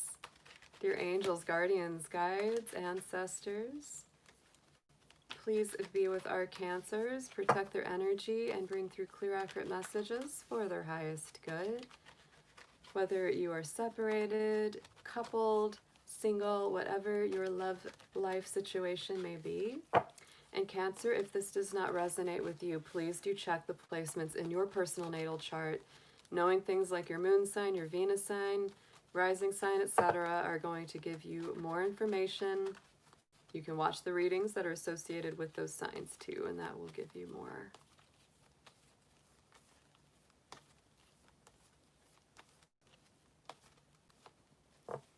Ooh, and you've got the trick or treat card too. We've had a couple signs with this card coming up. So Again, like I said, this is playfulness, it's mischievous, having a little fun with your love interest this week, you know, playing some, you know, good-natured pranks or tricks or telling some more jokes or just lightening up the energy, having there be a little bit more levity, maybe treating them to something, treating yourself to something. There is that energy of just being good to yourself and embracing a little bit of that inner child, the happier side of the inner child with that card.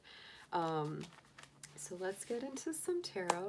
Let's see what we have. Yeah, bring on the treats. That's right. All right, let's see what we have for our Cancers in the house, in the tarot, guys.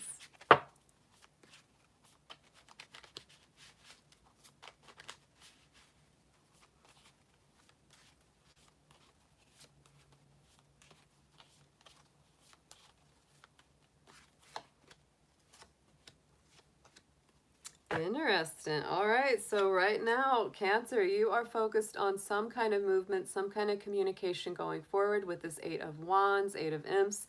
This can be little Cupid's arrows of love. It can be forward movement. Mostly what I always feel with the Eight of Wands is that this is coming out of stagnation, coming out of a place of stasis, you know, just having more forward movement, having things go finally in a more positive direction. So it's a very nice card.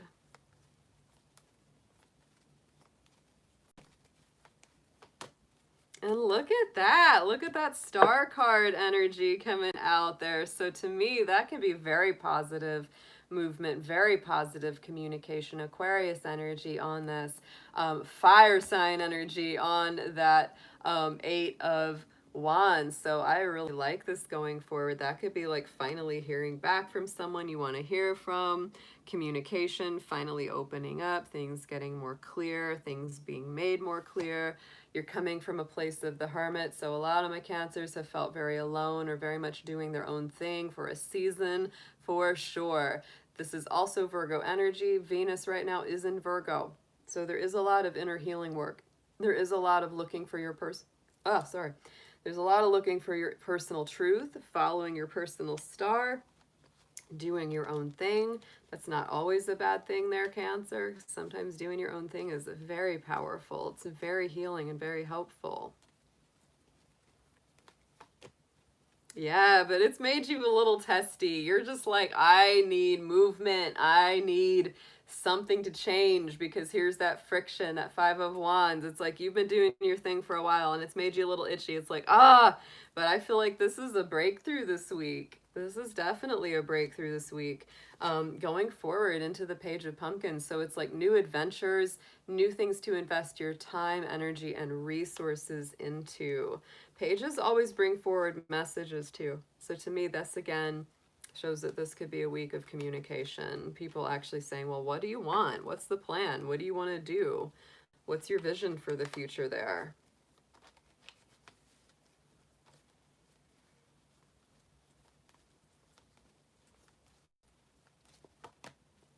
Eight of Cups. And so some of my Cancers, ooh, like if something's not meeting your expectation or your need, you are leaving it behind, man. I mean, that's like if they don't give you what you want and if they don't communicate with you in a good way and they don't give you something solid to take to the bank, you're like, I'm out.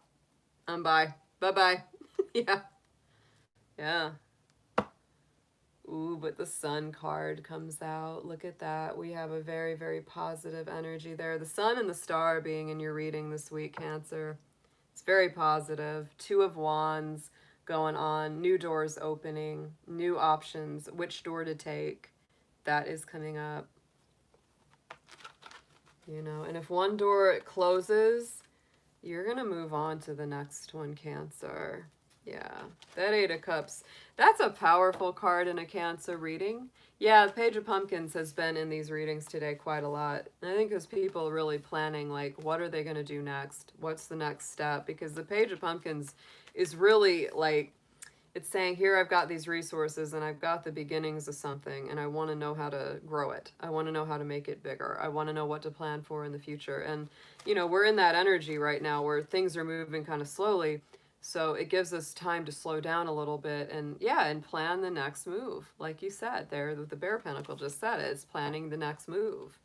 And if in your investigation of that, it doesn't look right, then you're willing to let that one go. It's like, okay, that's not it, you know, next. And that's why we're getting, like I said, that Two of Wands is coming up, because it's like there's options, there's other doors opening, there's other opportunities presenting themselves.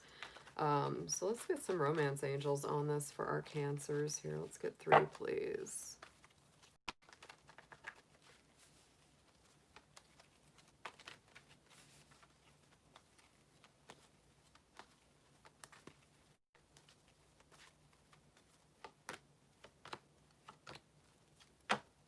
Yeah, you could have already met the person you're looking for. So for some of my Cancers, you're choosing between people you already know. That's not for all of you, but that's for some of you. Definitely, trust is on the docket. The situation is calling for you to have faith. Have faith in the divine process, because guys, this next 5 to 6 months, it's going to be 2 steps forward, 2 steps back. It's going to be like that. So I keep pulling that up. I keep putting that out there. You know, it's, if you feel impatient now, talk to me again in January. Because it's for real. It's for real. And we do have passion. Passion is in here, right? We do have that 8 of Wands. We do have that 5 of Wands. We do have that fire. So it's like, let the passion out. Connect with other people. Tell them how you feel if you want to. To me, I always tell people how I feel. I'm always honest with them. I just, that's the way I am. That's the way I dragon. Because, you know, what's the worst that can happen? They reject you. Oh, well, it's okay. Move on. At least you know.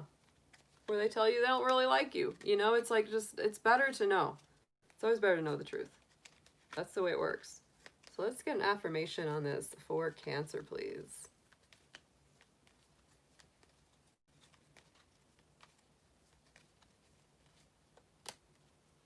And there is your power symbol. Yes. So protect yourself, cleanse, purify, protect the physical body. This is definitely a week of taking good care of you. There's a lot of that coming through in all of the readings for this week. Is a lot of self-love, a lot of self-care, cooking good food, making sure you get enough sleep, really restoring the mind and the body. Doing what's good for you is going to bring in such greater love opportunities if that's what you're seeking. And it's just going to raise the vibration of your overall expectation and what you manifest. So very, very strong reads for this week, guys. I absolutely loved all of these. These were great readings. They really were. We didn't really have any real bad ones. Doesn't really have any really rough ones. All right, guys, let's do our contest. Let's pull someone out of here. I know we have Denise in the house. Denise is here. Lindsay's here. Elizabeth O is here. Rihanna, I know she always ends up watching these. She's definitely part of our little team. Who else? Who else is in the house? We are doing a giveaway. I'm going to be drawing a name here for our garnet here. Sarah Sargent,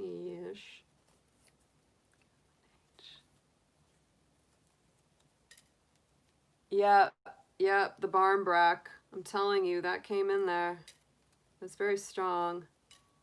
That came out 3 times. We had 3 people all got that Barmbrack card. So I think it's time to, like, dig that up.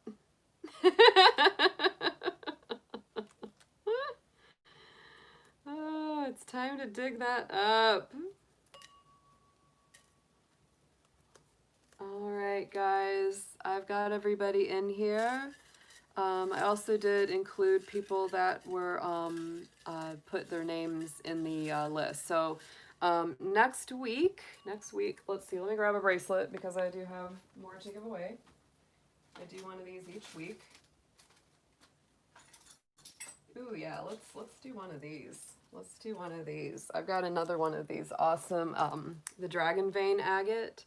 So next week we'll do this one. I'll be giving away for this one. So if you're interested in being in the drawing, guys, just subscribe to the channel, give me a like, and just let me know that you want your name put in the fishbowl for the drawing, and we will include you.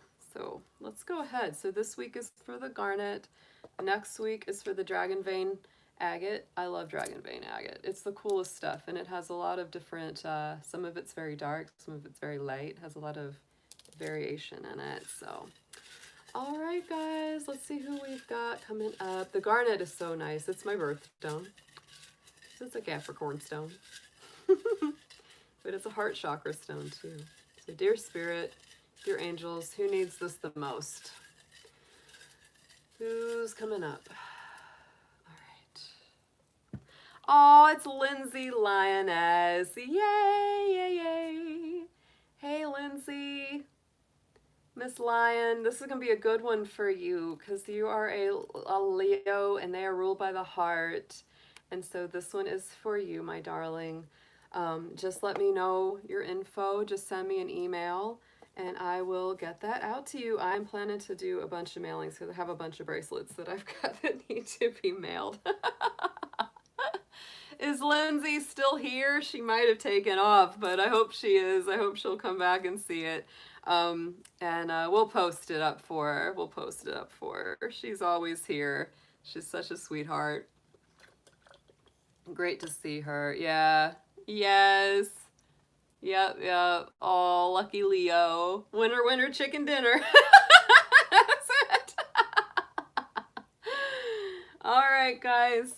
It was wonderful to see you as always. I always look forward to our Fridays. I may be doing another live stream on our Mercury retrograde. That is our 13th. I believe that's a Tuesday. Believe that is a Tuesday. So I may be doing a live stream that day for the Mercury retrograde with mini readings for everybody because that will be super fun.